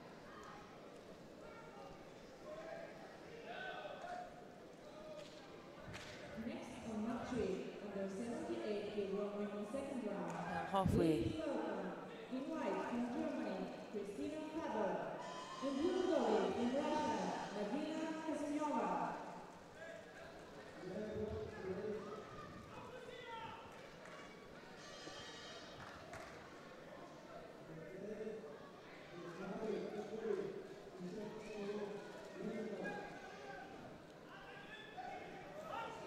Seat's still warm. So how was that with Alice? Alice, she was really good. She really I was thinking really mature in a outlook in judo and what she wants to achieve. Good one. Yeah. Yeah, a lot of commitment from her to get to this level where she has to move away from home and train. You know, it's hard, it's difficult that move away from home and training full time and not getting the chance to get home as much as she probably like, but she understands that's the commitment she needs. And, yeah, I thought she was also quite open and understanding of the situation with regard to, you know, the difficult situation with regard to the parents and everything, and how she was, you know, having to deal with that, and saying that what made it more bearable was the fact that she had this close relationship with the mother-like figure of the coach. So, you know, that was there. Yeah. Yeah, and I mean, she values Jelena Skapin not just as very highly technical that she can work with and a motivator, but somebody who she can trust and care, who she knows cares about her. And I think that's sometimes overlooked in coaching skills, that those soft skills are so important. That was the Ojigari from Zeka, just catching Alexander Teodosio of Portugal going down after that right-sided Ojigari from Zeka that gives the Kosovan the lead. It's the first time that I've seen a Kosovan at this kind of weight. Yeah. We've got, I haven't seen anyone heavier than Akil Jakova at 73. Yes. So, you know, maybe there's a bit of a spread going on. There's the right leg going in. There's a little tap of the right on the opposite right, just to set him up, if you like. Yeah. You know, you tend to do that almost in your uchikomi. You just give a little tap and then you go. Here he did it in the shiai. There's a little, here, look. Tap on the opposite leg and then, you know, so maybe he's kind of defending, but I think he was going to catch him with that anyway. Well, he's been threatening throughout the contest, coming over with that strong hand, but he was getting broken up all the time there by Teodosio. And, well, he's got a fantastic stature there, isn't he? He's tall, athletic, long limbs. Get used to the weight category, take a bit of time, and then launch him into the seniors. See how he gets on up there. He's got half a minute to hold on here. He's a long time on the belt, now he's moved it. And that took up about 6-7 seconds. He's in here. 18 seconds left to go. Really, he can do this. This is a bit of an upset. If he squeezes past Teodosio. And he gives a little tap there, and again. Well, Teodosio has joined in the foot tapping, which is senseless. He's Wazari down. Why would you want to be foot tapping at this stage? Well, I think it's already gone. Yeah, so do I. Yeah. They may have a look, but and we can have a look. Ivan is our man there. Oh no. It's already gone. It's already gone. We do it one more time, and you say time, and I'll say attack. Okay. It was close, eh? Let's have a time. Attack. Yeah. So time had already gone. Yeah. Yeah.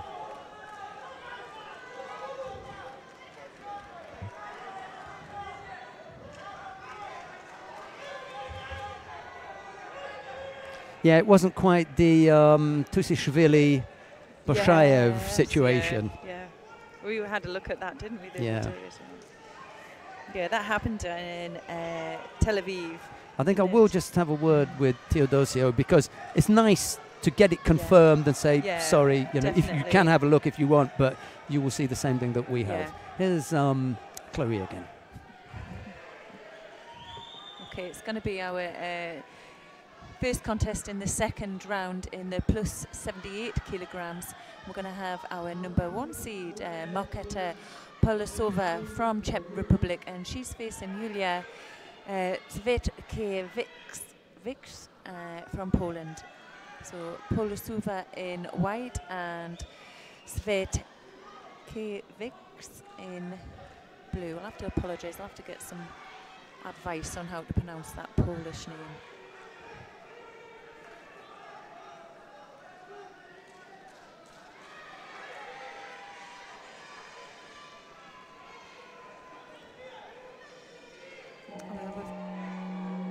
If we just move mats, I was going to stay on, maybe stay on the, oh, with having a bit of a clean on the mat.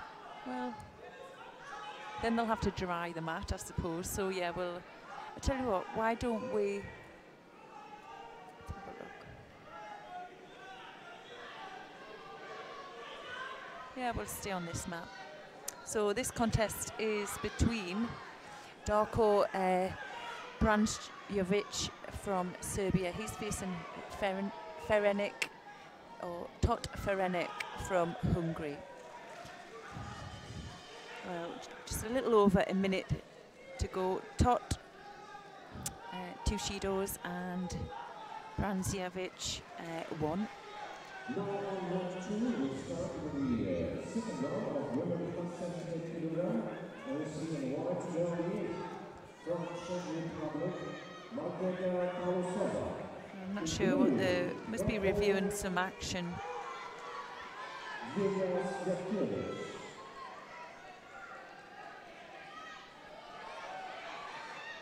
Maybe we will jump back onto, yeah? Should we jump back onto mat 2?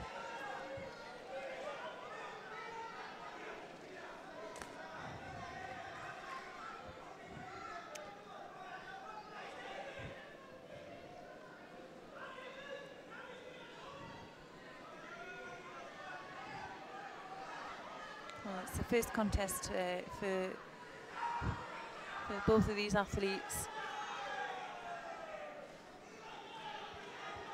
Sofia has had a really successful junior year. He's picked up some really good results.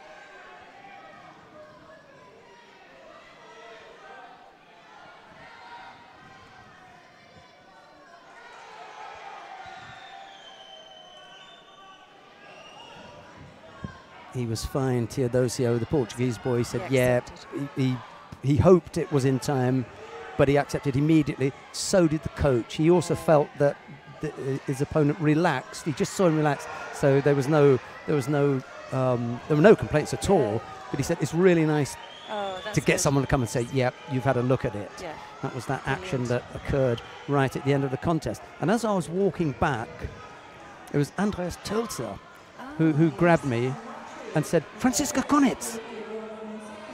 I said, yeah, but you're only 2 days late. Because we were trying to remember who the German heavyweight was. Yes. Do you remember that? I can remember. and I'm walking past him. He shocked me. He said, Franziska Konitz. Oh, yes. For a moment, I couldn't remember what he was talking about. Yeah. Well, here's a little bit of an upset here. We've got Zvatkovic from Poland scoring here. And leads by Wazari. Yeah. Mind you, it's a little under 2 minutes left to go, so I wouldn't put it past Marketa Bit of pressure Paulusova to come back. Yeah, a bit of pressure on the number 1 seed. I can't remember ever having seen a plus 78 kilo category fighter for the Czech Republic. Really? You know, no, not at any real level. You know, Poland, absolutely. You know, they've had a number of good heavyweight fighters. You know, there are just some countries that produce, plus 78. Ukraine, been a few Russians. Belarus. Yeah. Belarus, yeah.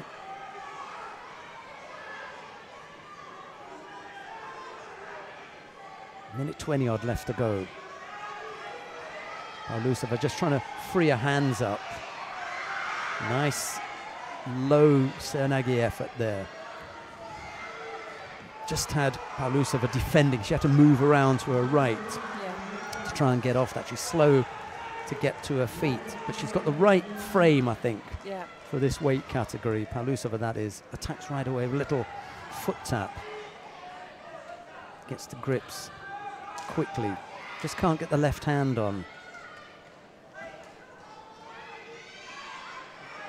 Sernagi effort just to do something, I think, and maybe just to break the grips up and have another go when she gets up. There's 50 odd seconds left to go. Look how quickly that minute has gone. Yeah, and the thing is, she's getting frustrated out there. You can see the body language, and instead of really concentrating and putting her efforts into trying to score here, she's maybe left it too late.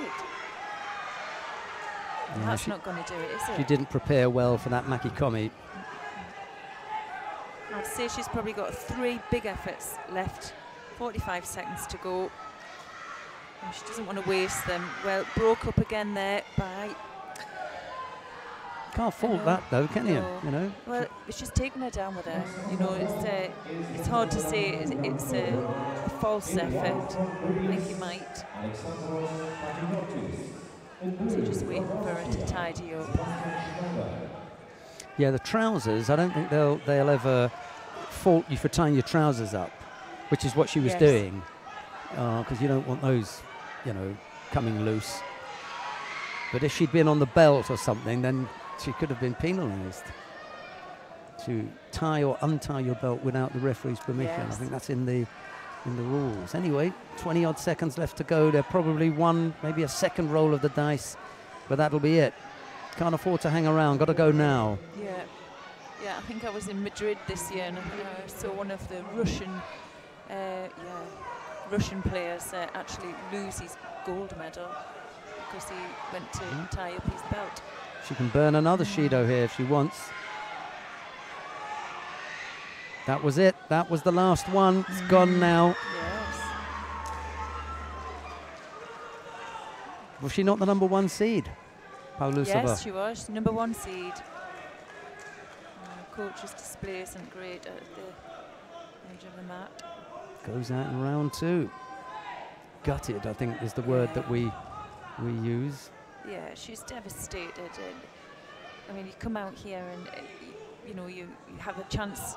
You're number 1 seed, and you feel you have a chance to go all the way, and she loses first fight. But it happens. It's judo. It happens, and you have to just accept it and, you know, move on. She'll come back from that.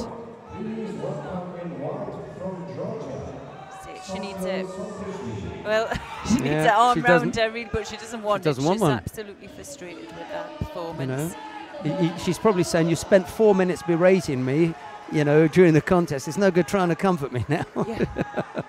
Right, Somkishvili, the Georgian. Yes. Darina Stoicheva of Bulgaria. What's Sofia? It's Sofia Somkishvili of Georgia in the white judogi. Darina Stoicheva in blue. We're going to stick here? Why not? Yeah. Under 78. And what round is it? Round 3 down there on mat number 1 in the under 90 kilo category. Don't forget, you can go down there if you like and watch that one. Shelley Ludford has just won her contest on mat number 3 against Ariama Conti of Italy. She may have been a Wazari down in that, you know. Anyway, she's come through to win.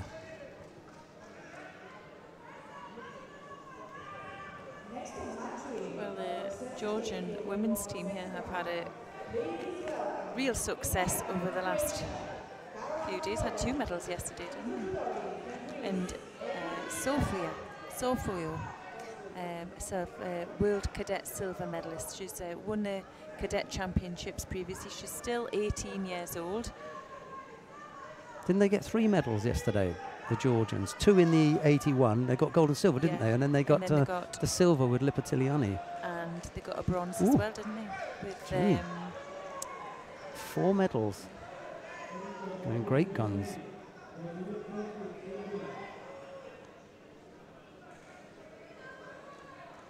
Chanturia. Oh yeah, Mariam, yeah. picked up a bronze as well in the under 70 kilograms. So 2 girls, 2 boys. Or 2 men, 2 women. Yeah. Stojeva picked up a second penalty there, and there's 2.5 minutes left to go. It's not going to go the distance, is it, this one? Well, not now, it won't. Didn't take the Georgians long, did it? No. To realise, hey, we're good at this. Let's get some women in there. I think they're going to be a real threat in the team event now. Yeah. You've got the men. Yeah. That's already established. Now, Yeah. you've got women up there. Yeah. It's going to, as well, it's going to take a longer period of time to develop Absolutely, them, yeah. into strong seniors.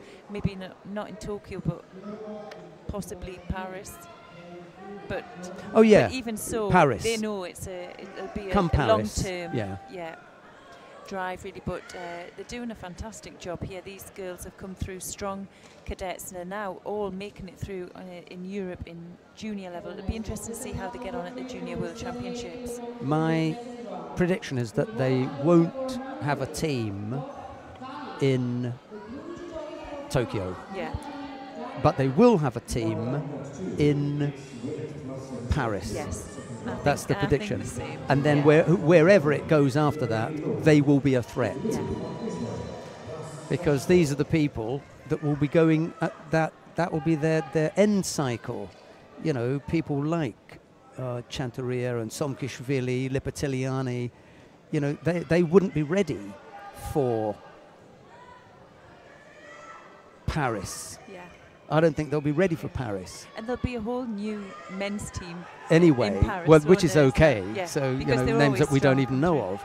But by that other cycle, they will be absolutely full on, you know, fully accredited and fully ready senior athletes. So it's going to be a while. It takes a long time, as Chloe was just suggesting, to develop that women's program. That's going to be a while coming.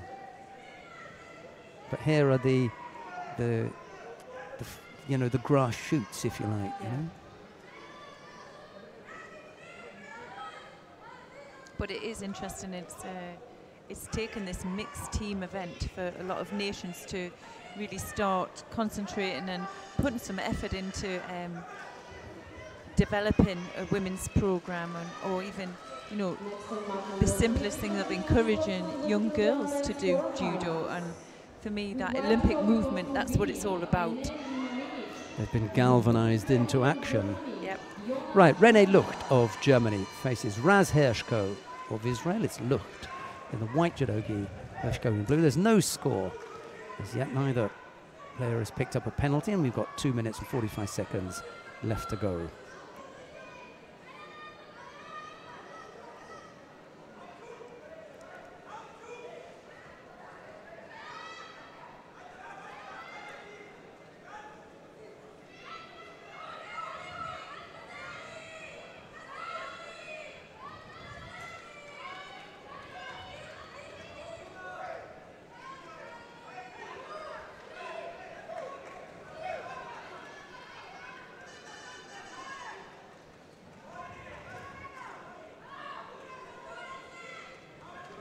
Well, this is Lucht's first contest. She came in as the number 4 seed, so top of Pool B. And well, Hershko, we saw her earlier on. She had a great contest, nice low Sianagi. We're seeing it again there. Lucht managing to come off the best side of that one.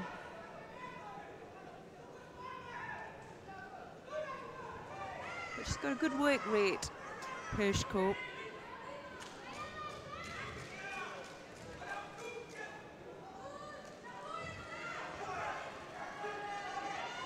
I don't know what her height is for this plus 78 kilograms. She looks quite small. Whether she'll be able to go up into the senior level. Probably 5'8", you know. Do you think? Well, what's deceptive here is when we talk about heavyweights, we expect, you know, a certain height and size and what have you. And then, you know, they don't have the kind of height that we normally expect, but I always go by the referee. Oh, yeah, that's a good point. The referee's a good indicator, because what we're saying then, if she's not 5'8", is that the referee must be 5'6" or 5'7", which is, you know, fairly short, isn't it? You know, Yeah. but we know he's not short. Yes. So I think she's probably 5'8", because he may be a 5'8", 5'9". That's not a Yes. tall guy. And it's only when you go and stand next to them that you find, oh, they've got some size. I mean, Chanteria doesn't look that tall, but when she's taller than I am, and I'm 5'6", I'm only a little, and you know, Yeah. but she's got to be 5'7", 5'8". So I reckon that Hershko is up there. I wonder what Belandi is. She's quite tall, isn't she? Yeah, she looks like 5'7", doesn't she? But Yeah. she's definitely a 70-kilogram girl. She said that yesterday. Oh yes, this is my weight. And ever. Galandi as well. Both of them Yes, said, I'm yeah. not moving. Yeah. And I've given up on giving out advice to female players anyway about which weights that they should settle on. What do I know, you know?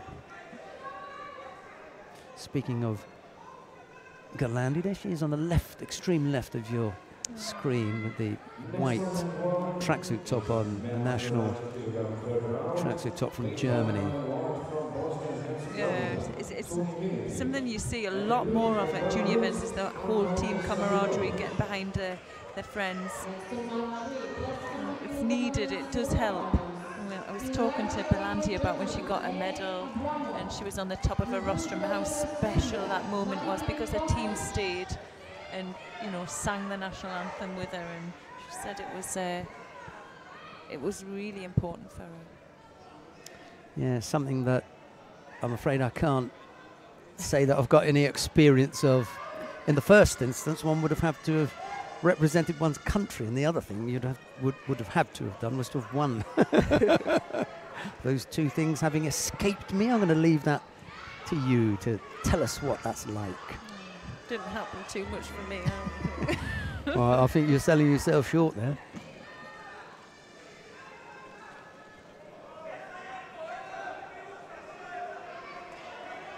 But there have been quite a few times when I've been in the audience as a spectator, and before I started working for either the EJU or the IJF, and as a spectator, having paid your own way as an absolute judo geek fan, Yeah. being out in the stands, albeit there was a slightly different relationship, because I just didn't buy a ticket and go there, and I didn't know anybody. I knew everyone who was in the national team, so, you know, sitting in and around that group of people, and when, you know, on those rare occasions when we would win and the anthem would be played and the flag would go up, it was pretty special.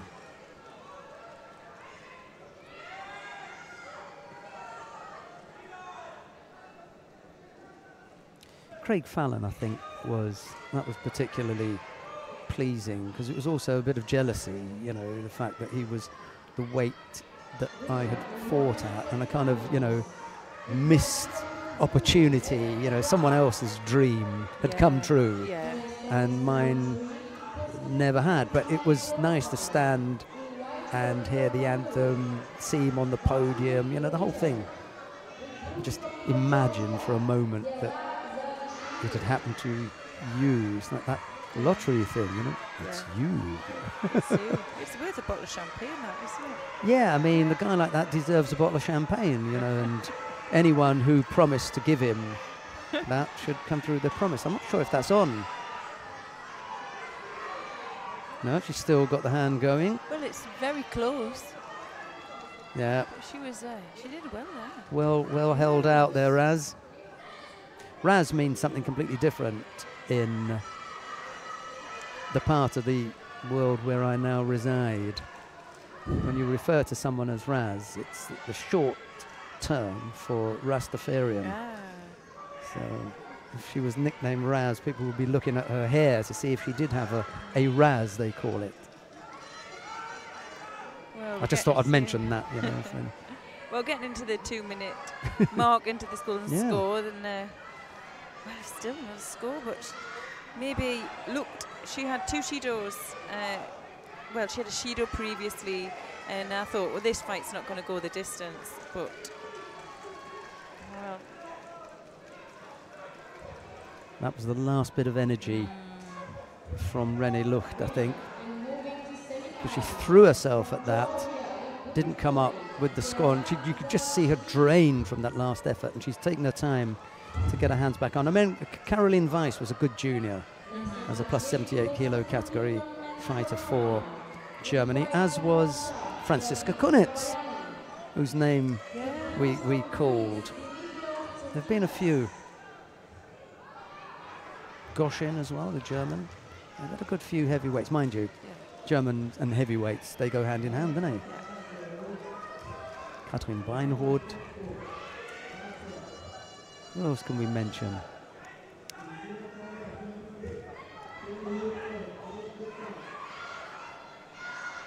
Who's Annette Berm's good friend?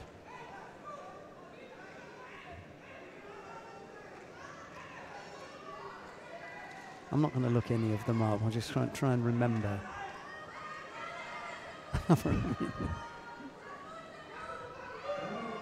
Little stab at Koji Gari there, but Lucht was already moving away.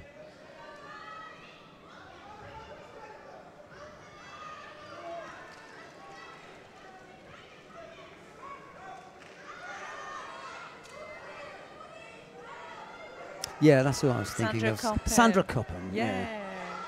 Sandra. That's who I was thinking of.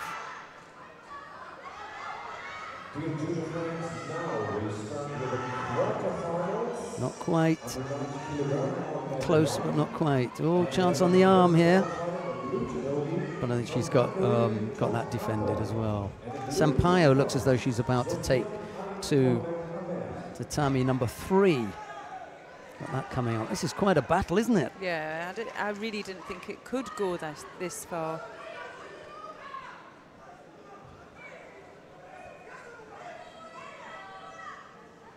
This is when both fighters have got to realise that, you know, the referees are going to be super tight now on anything that looks punishable.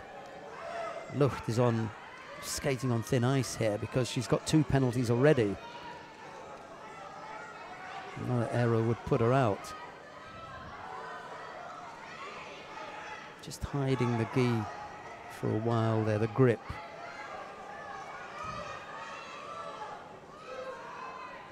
See, Hershko was quite happy to be passive, because if they're both passive and they both pick up a penalty, she goes through. So she's not against the idea of doing nothing as long as she can close Lucht down as well. That's when you've got to be clever. It's not the nicest tactic, but that's what I'll be looking to do. Because you're not putting yourself under any danger, are you? Whereas there, it didn't work out for her, didn't work out. I'd still give that a go. Yeah. You know, she's hardly got anything. I'll just make it the most difficult thing for her to do, to move, and we both get a penalty and I go through. That's a horrible thing to say, but, you know, that's so much better. That's a much better effort. And now the one thing that you want to do is be first to attack when you get to her feet. I'll risk it here. Well, it's going to go into Hershko's favour because Lucht knows she's behind now because of the penalty. She has to come forward. Just go now. Yeah, and as she comes forward every time, Hershko's throws that low Sianagi, she'll just pop underneath every time. She just has to be careful that she has enough movement. Oh, yep. She has to be careful that she has enough movement, but she's there. Wow, and what a disaster. Now you've lost your advantage as far as the penalties are concerned. Tactically inept, that was. There was a point there when she had no penalties and she could have forced it if she wanted to that way. Or you could have gone down the route of attacking. She didn't do either. Yeah. The attacking route was the best one. She didn't do that. The next option was the tactical one. She didn't do that. And the coach now is pulling his hair out. And they're both pulling the hair out.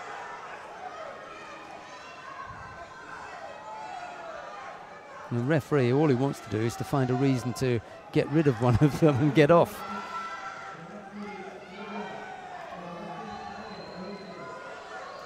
Now if she just stayed on her feet there, if she could have managed to stay on her feet, I think that would have gone her way.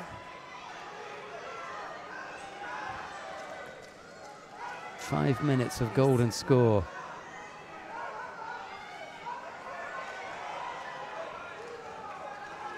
Now what Luke needs to do, some of that strong gripping that she just did earlier on, that really sharp gripping. But getting the energy is something else. She needs to pull her opponent in as well. She can't afford to give her any space. Oh, yeah. Well done. Untidy, untidy the majority of the time, but that was a nice bit of skill. Good ending. Yeah. Nearly 9.5 minutes on the mat. And, you know, the way you want to end something is with a score. The only problem is having taken 9 minutes of clock time to get it. He may get a bit of a roasting, the referee, with this one. Anyway. Next on match 2 is right. I suppose we could go down to mat number 3.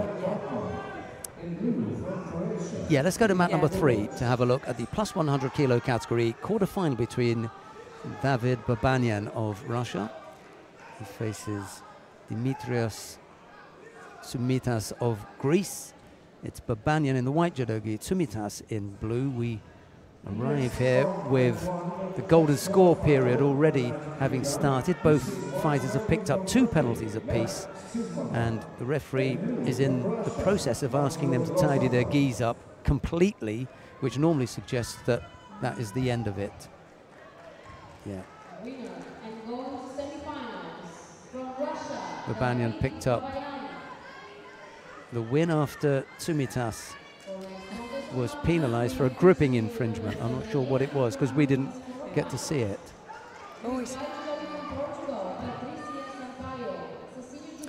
Right, this should be interesting because the Bulgarians are looking for their first medal. A win here would give them a really good chance because this is for a place in the semi-final. Unfortunately, Elena Stoyanova has to come up against Patricia Sampaio of Portugal. It's Sampaio in the white judogi, Stoyanova in blue. And if I'm not mistaken, this is the number 1 seed, isn't it? Yeah, number 1 seed. It's our first time we've got to see her today. She's a world bronze medalist at junior level. Straight in there for the low Sodi attack. She's also has a previous silver medal at junior Junior Europeans, but she totally messed up last time, I think. Last year she blew out, and well... Who beat her last year then and won the under 78 kilo category at the Junior Europeans last year? I can't remember. Think who it was. We'll have a look anyway.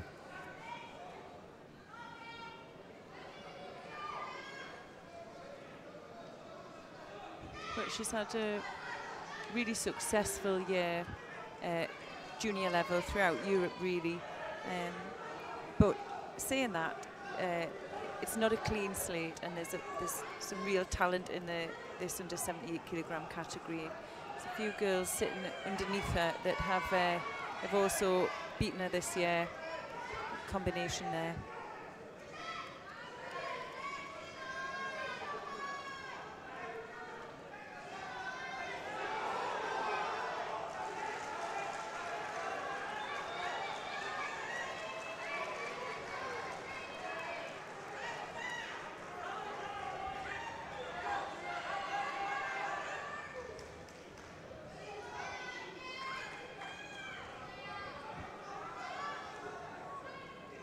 Well, Stoyanova had attempted that shimiwaza on a previous opponent and busted their mouth up as well.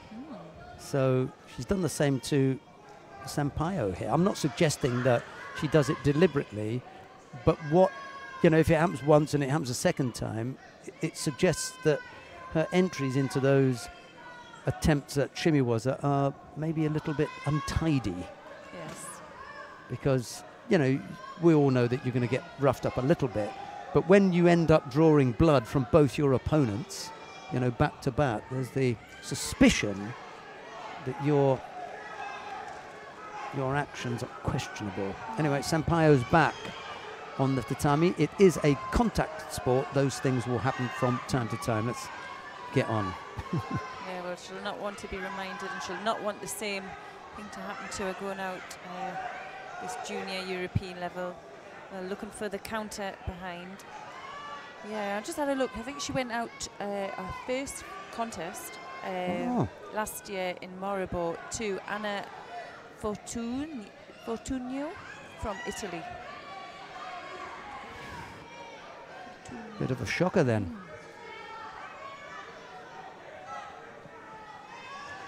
She's not having her own way here either. Yeah, there was no way back. Once the forward movement had been blocked, there wasn't a counter because she'd gone to her knees. Yeah. So that got shut down. However, that action did result in her looking that little bit more aggressive and positive than Stoyanova, and it's Stoyanova who picks up a penalty, and it's straight back on the attack for Sampaio. This is the best route for her. Put some pressure on and let Stoyanova come on to her attacks. Slightly untidy from Sampaio. Needed to settle a bit. She's just going for it now, isn't she? Anything. Yeah.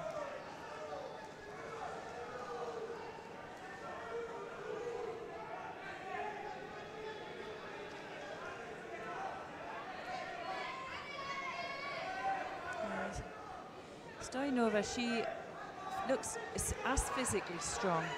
Yeah. And there's a lot of the attacks are a little bit too.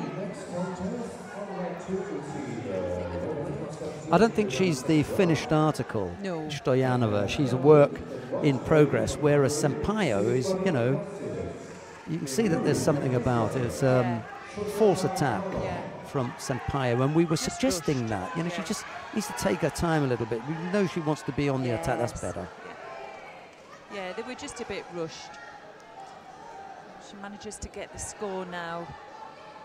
Which changes everything with a minute and a half left to go. She can take that little bit more time now, although having picked up a single penalty, she's also got to be careful because no doubt she'll pick another one up. It just, that's the way she's been fighting. She will commit another error, so she can only afford one more. Leave it as long as possible if you are going to pick one up, or you just finish it off. Yeah, like she's just done Yep. there. Osai Komi didn't call the score because there was a break in the action, so nice left-sided Kezigatami. That will do nicely.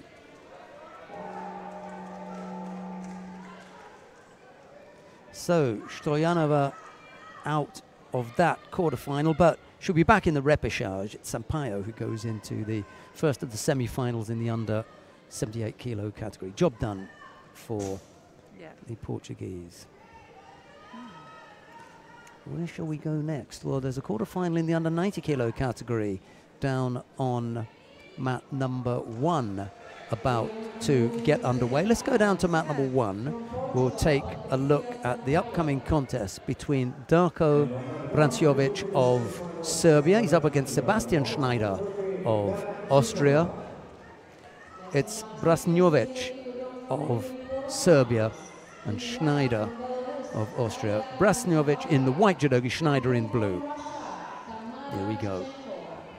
In the next quarterfinal under 90 kilogram, one we see white judogi from Serbia, Darko Branciovic, and the blue from Austria, Sebastian Schneider. We were helped with the pronunciation of the Slavic names by Ivan, weren't we? He's a good boy. Yeah. He's gone for a break now, so he can't hear us bigging him up, as they say in modern parlance, to big him up. I wonder where that came from, to big him up.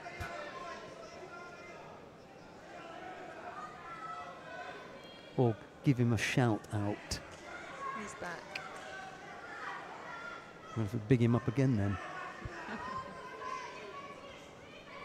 His brother's been working for us for quite a while, Mario Kavavac. Keep it in the family. Balkans Mafia now around us. Anyway, no score yet between Brasnjovic and Schneider. I'll tell you who else helps me with the pronunciation of those names. Igor Kuhn. He can help me with all things Serbian as well. I remember absolutely murdering one of the names during a draw once, and he looked at me as though it's just that's you muppet. You know? Doesn't matter how long you've worked and how much you've done, and you just make that one slip, and that is it. They're going to come and cut you down. Still waiting for the first score. It's all a bit tight between this pair. Yeah, Schneider, for me, looking the more dominant one. We feel the pressure of Schneider's high right hand coming over the top. You can see Prasinovic is, well, under the pressure, and there he is, picks up his first penalty. And the referee in charge there, Stefan Newbury. He's doing a good job out there, and he's quick onto that one as well. So Schneider now picks up his first penalty there for stepping out of the area. It's a stronger grip now. Yeah, not wanting to go on too much about the referees, or in particular this particular one from Great Britain, but I'm impressed with his presence on the mat, his signals, his control of the contest, because we're talking about size and everything. I mean, it's all about, you know, referees. He's not the biggest or most imposing of physical figures, but I think he's done a really good job, and he's young enough to, you know, go the distance. He's got plenty of time to settle in and, you know, climb up that ladder, and he seems dedicated enough, so why not? Well, it's been a while since we've had, you know, a referee at the very highest level from GB after so many years of having the very, very best. Yeah, it isn't just about scoring a technique, is it? Or no. It's about managing the actual contest and making sure it's you're getting the best that result. was beautiful. Yeah, that was good. Really well done. Well, first score there for Schneider. I always like to think the mark of the good referee is the one who you don't notice. Yes. The contest has been on and everybody says, and then you say, who's the referee? Oh, I don't know. Yeah, because you don't see the referee, do you? Don't need them. Yeah. You know, they are out of it. Whereas if something goes wrong and there's a mess up, you know exactly who the referee was. So Yeah. stay below the radar. Yeah. Now there's the action again, and they've said no to that. Oh, maybe they didn't think there was enough control from Schneider. I thought that he had that. So they're saying the Makikomi was also partly effective. Well, it is now. In the wrong direction. Let's have a look. He can't have anything to do with that. Prasnovic had nothing to do with that, so he can't claim it. The second one, yeah. This one here. Look, yeah. So for me, that was all Schneider. Yeah. He's unlucky there, Schneider. And the referee agreed with us. He said that's a score for Schneider. They took it away. And Branciovic has come off the winner. Yeah. Gonna have to agree to disagree there. Yeah. Well, we're okay. We agreed with the referee. Yeah. Right, here we go. Falk Peter Silka of Germany faces Tony Miletic of Bosnia-Herzegovina. It's Peter Silka in the white judogi, Miletic in blue. A quarterfinal in the under 90 kilo category. Winner and moving to semifinals from Russia, Tamara Ischenko. For the next contest on 378 kilogram. We're getting through these quarterfinals here. White judogi for Germany, Christina Faber. I think we'll be all right today. It's 1:20. Even if we went for another hour and 10 minutes, We might get lunch today. we might get lunch. Yeah, that's all I'm concerned about. Day 3 is we'll be back with the team draw at 3 o'clock, and at 3:30. That'll be the final. So if we went for another hour, that'd be okay. It'd give us an hour, wouldn't it?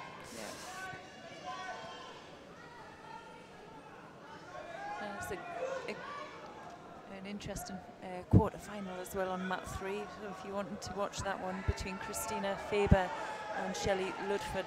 Yeah, click on mat 3. That's in the under 70 kilo category down on mat 3. And who's doing the Osaikomi down there? That's Faber over. I think she had the Udagarami on as well. So she had to tap out now. So unfortunately that one's done and dusted down there. What's happened to it? Peter Silka, he's got Ippon on the board here. Doesn't matter, we've got our man on it. Look, Ivan's all over that. Look. Look at this. Offsided Uchimata just stood in. And did you see the opposing coach signalling Wazari?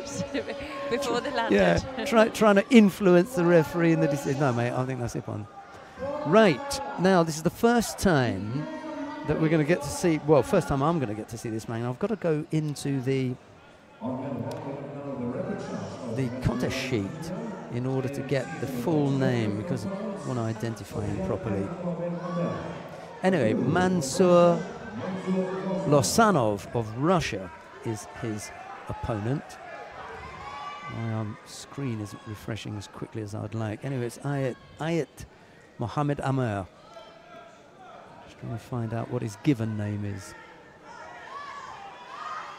But he looks quite useful. This isn't the repechage, it's a repechage contest. So given that it's a repechage and we've got a quarter-final going on down on mat number 1, I'm just going, or mat number 3, I'm just going to tell you, if you want to watch this contest, if you want to watch this repechage contest on mat number 1, click on mat number 1 now. Because Chloe and I are going to go down to mat number 3 because there's a quarter-final down there and it features Carla Prodan of Croatia. She's up against Totfani of Hungary. It's Prodan in the white judogi, Tot in blue, and we tend to look at the contests that are going to offer up the opportunities for people to go to the final. This one does, whereas the repechage contest, there's no chance of either of them getting to the final. So that's why we've come down here. And I just want to find out about Ayat. I wonder if that might get reviewed, that action there. Let's have a look at it.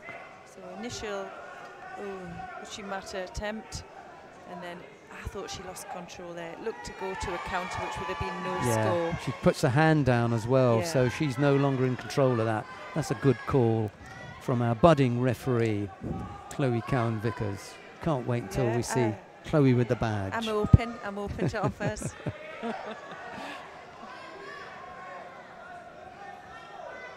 It's Sofian down on our mat number 1. Sofian Ayat Mohammed Amer. That's the, give him his full name. Like Sofian Milu, a 60 kilo player. I think she's going to score there. That was the score, that was good. It was the level of commitment there that afforded her that. Just adjusted herself, didn't she, and managed to take that one well. Still plenty of time left for Tot. Popular name in Hungary. Yeah.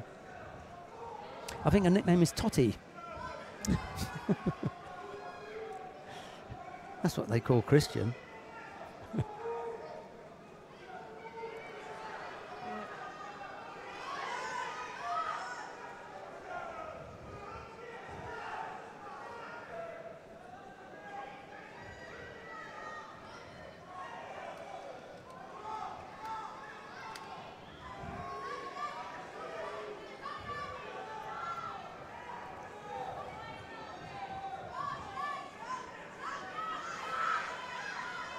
See if she can finish this one off now. Looking strong now, looking for that Sangaku.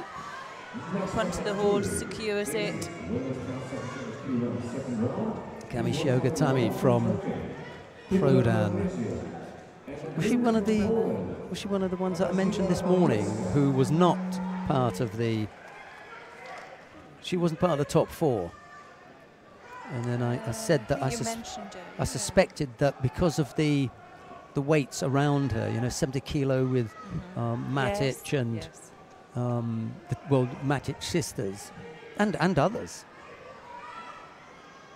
around there that she might have a shout. Ivana Maranic, I think, is another Croatian in there, and Ivana Sutalo, the short, you know, stocky one. Yeah. So, you know, she's got some people to work with. Well, Kola Prodan now, she's going to go through to the semi-final where she will face Christina Faber.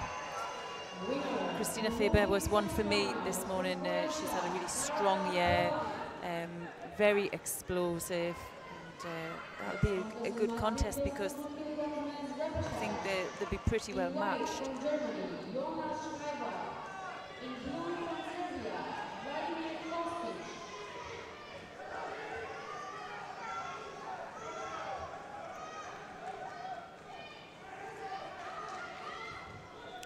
Contest here, we're seeing Jonas Schreiber from Germany. He's facing Vladimir Kosic from Serbia. Schreiber in white and Kosic in blue.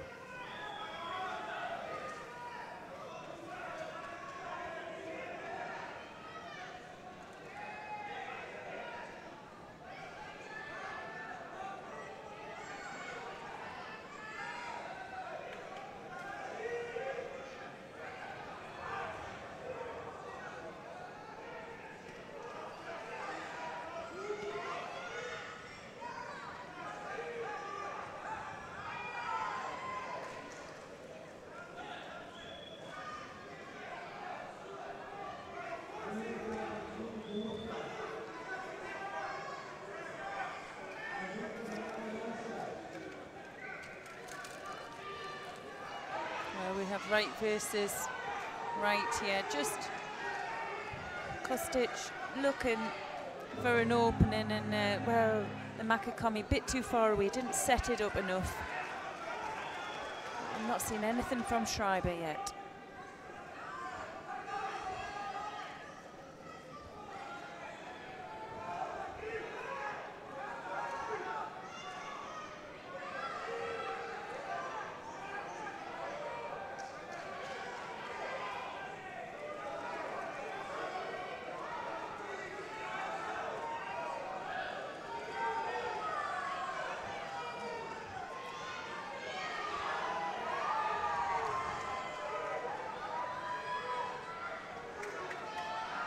Well, if anyone is going to know about competing at plus 100 kilos, it's the big man from Germany, isn't he? He's got the right man in the chair, Andreas Tölzer.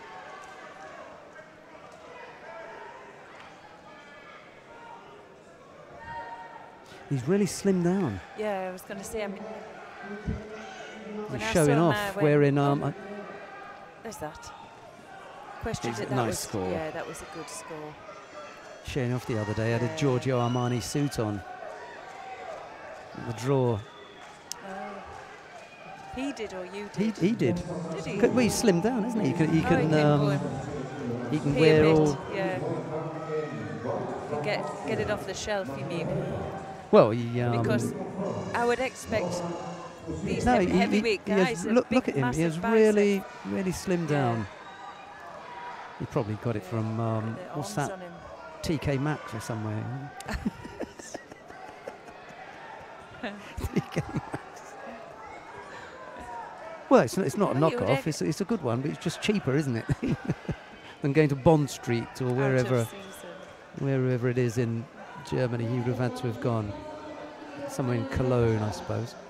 Right, we've got a repechage contest going on mat number 1. We've got one on mat number 3. There's a round 2 contest going on mat number 2. But I think we're going to stick here and just see what happens with Vaculik Richard of Hungary. He's up against Dimitrios Tsoumitas of Greece. It's Vaculik in the white judogi, Tsoumitas in blue. And I'm going to reply to an email that I've had from someone. I don't normally do that, but on this occasion I feel moved to reply to someone's email.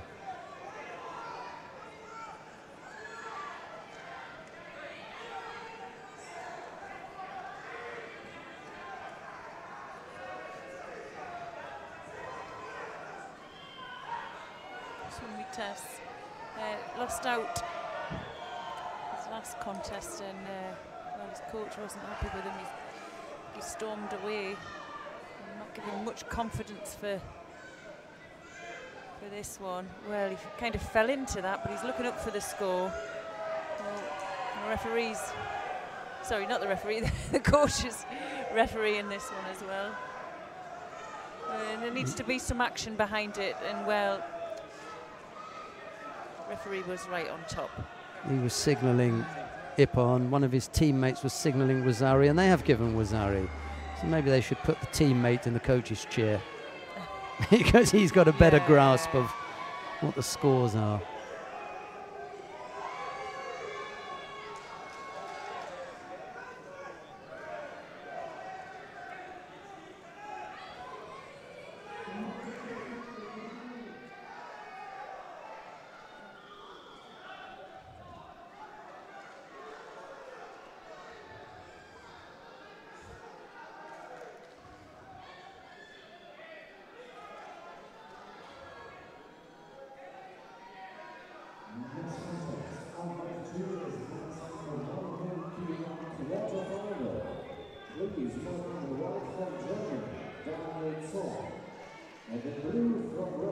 Well, that score was given to Sumitas. She's now leading, and just little over 2 minutes to go.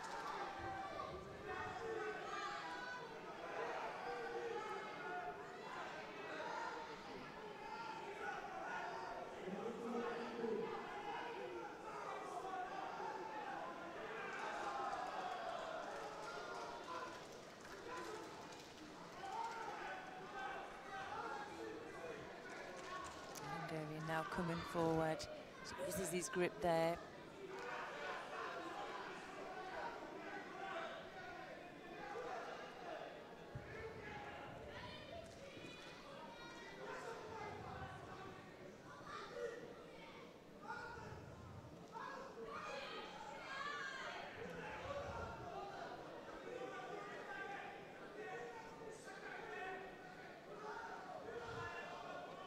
Sumitas now looking to free that leg.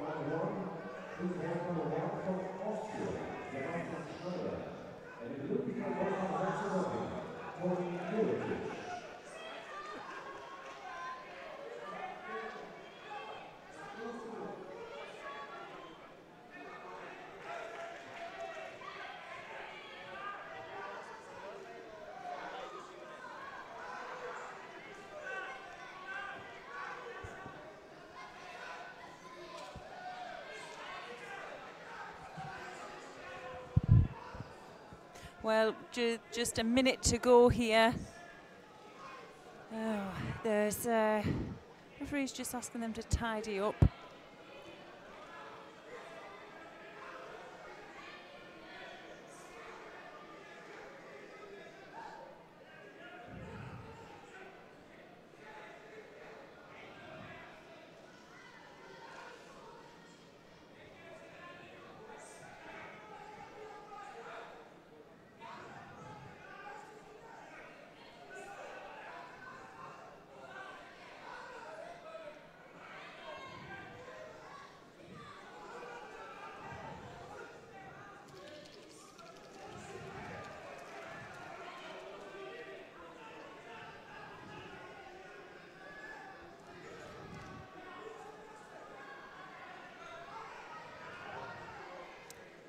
For Judo there to watch you look.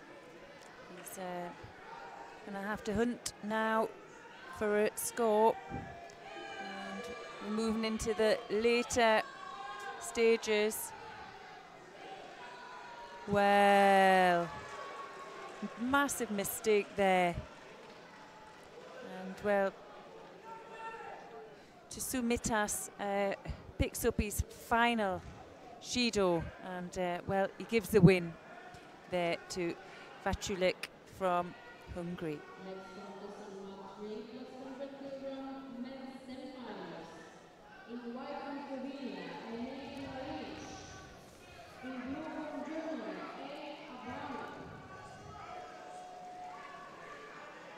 Well, we have our number 1 seed here, and that's Ene Marinic from Slovenia. In the semi-final, he's facing Eric Abramov from Germany. Marinic in white and Abramov in blue.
Referee there just taking that Judo off. Oh, well, the continuation there.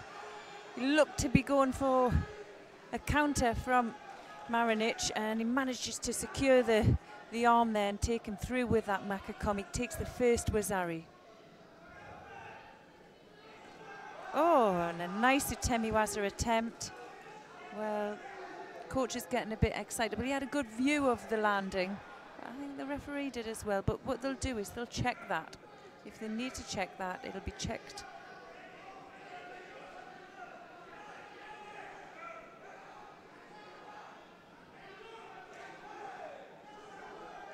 Yes, well, it was Ario Setepon and Eric Abramanov from Germany knocks out the number 1 seed and well, takes a place in the final.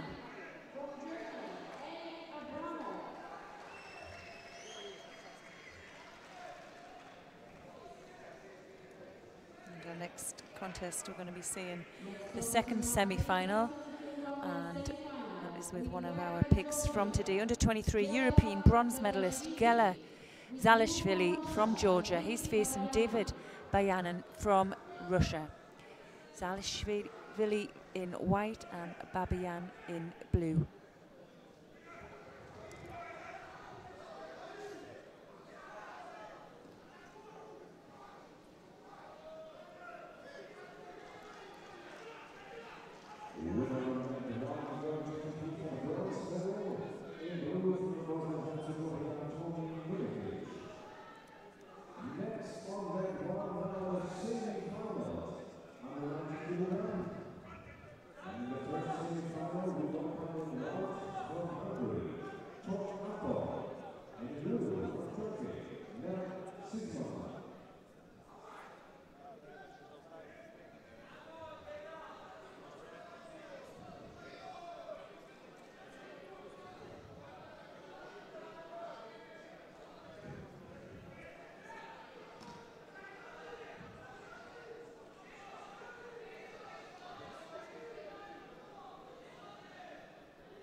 Oh, well, a nice counter there by Zalishvili, secures the hold.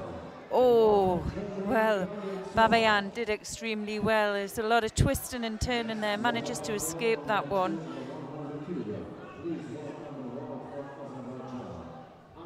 Well, it's not over. We're just over a minute into this semi-final.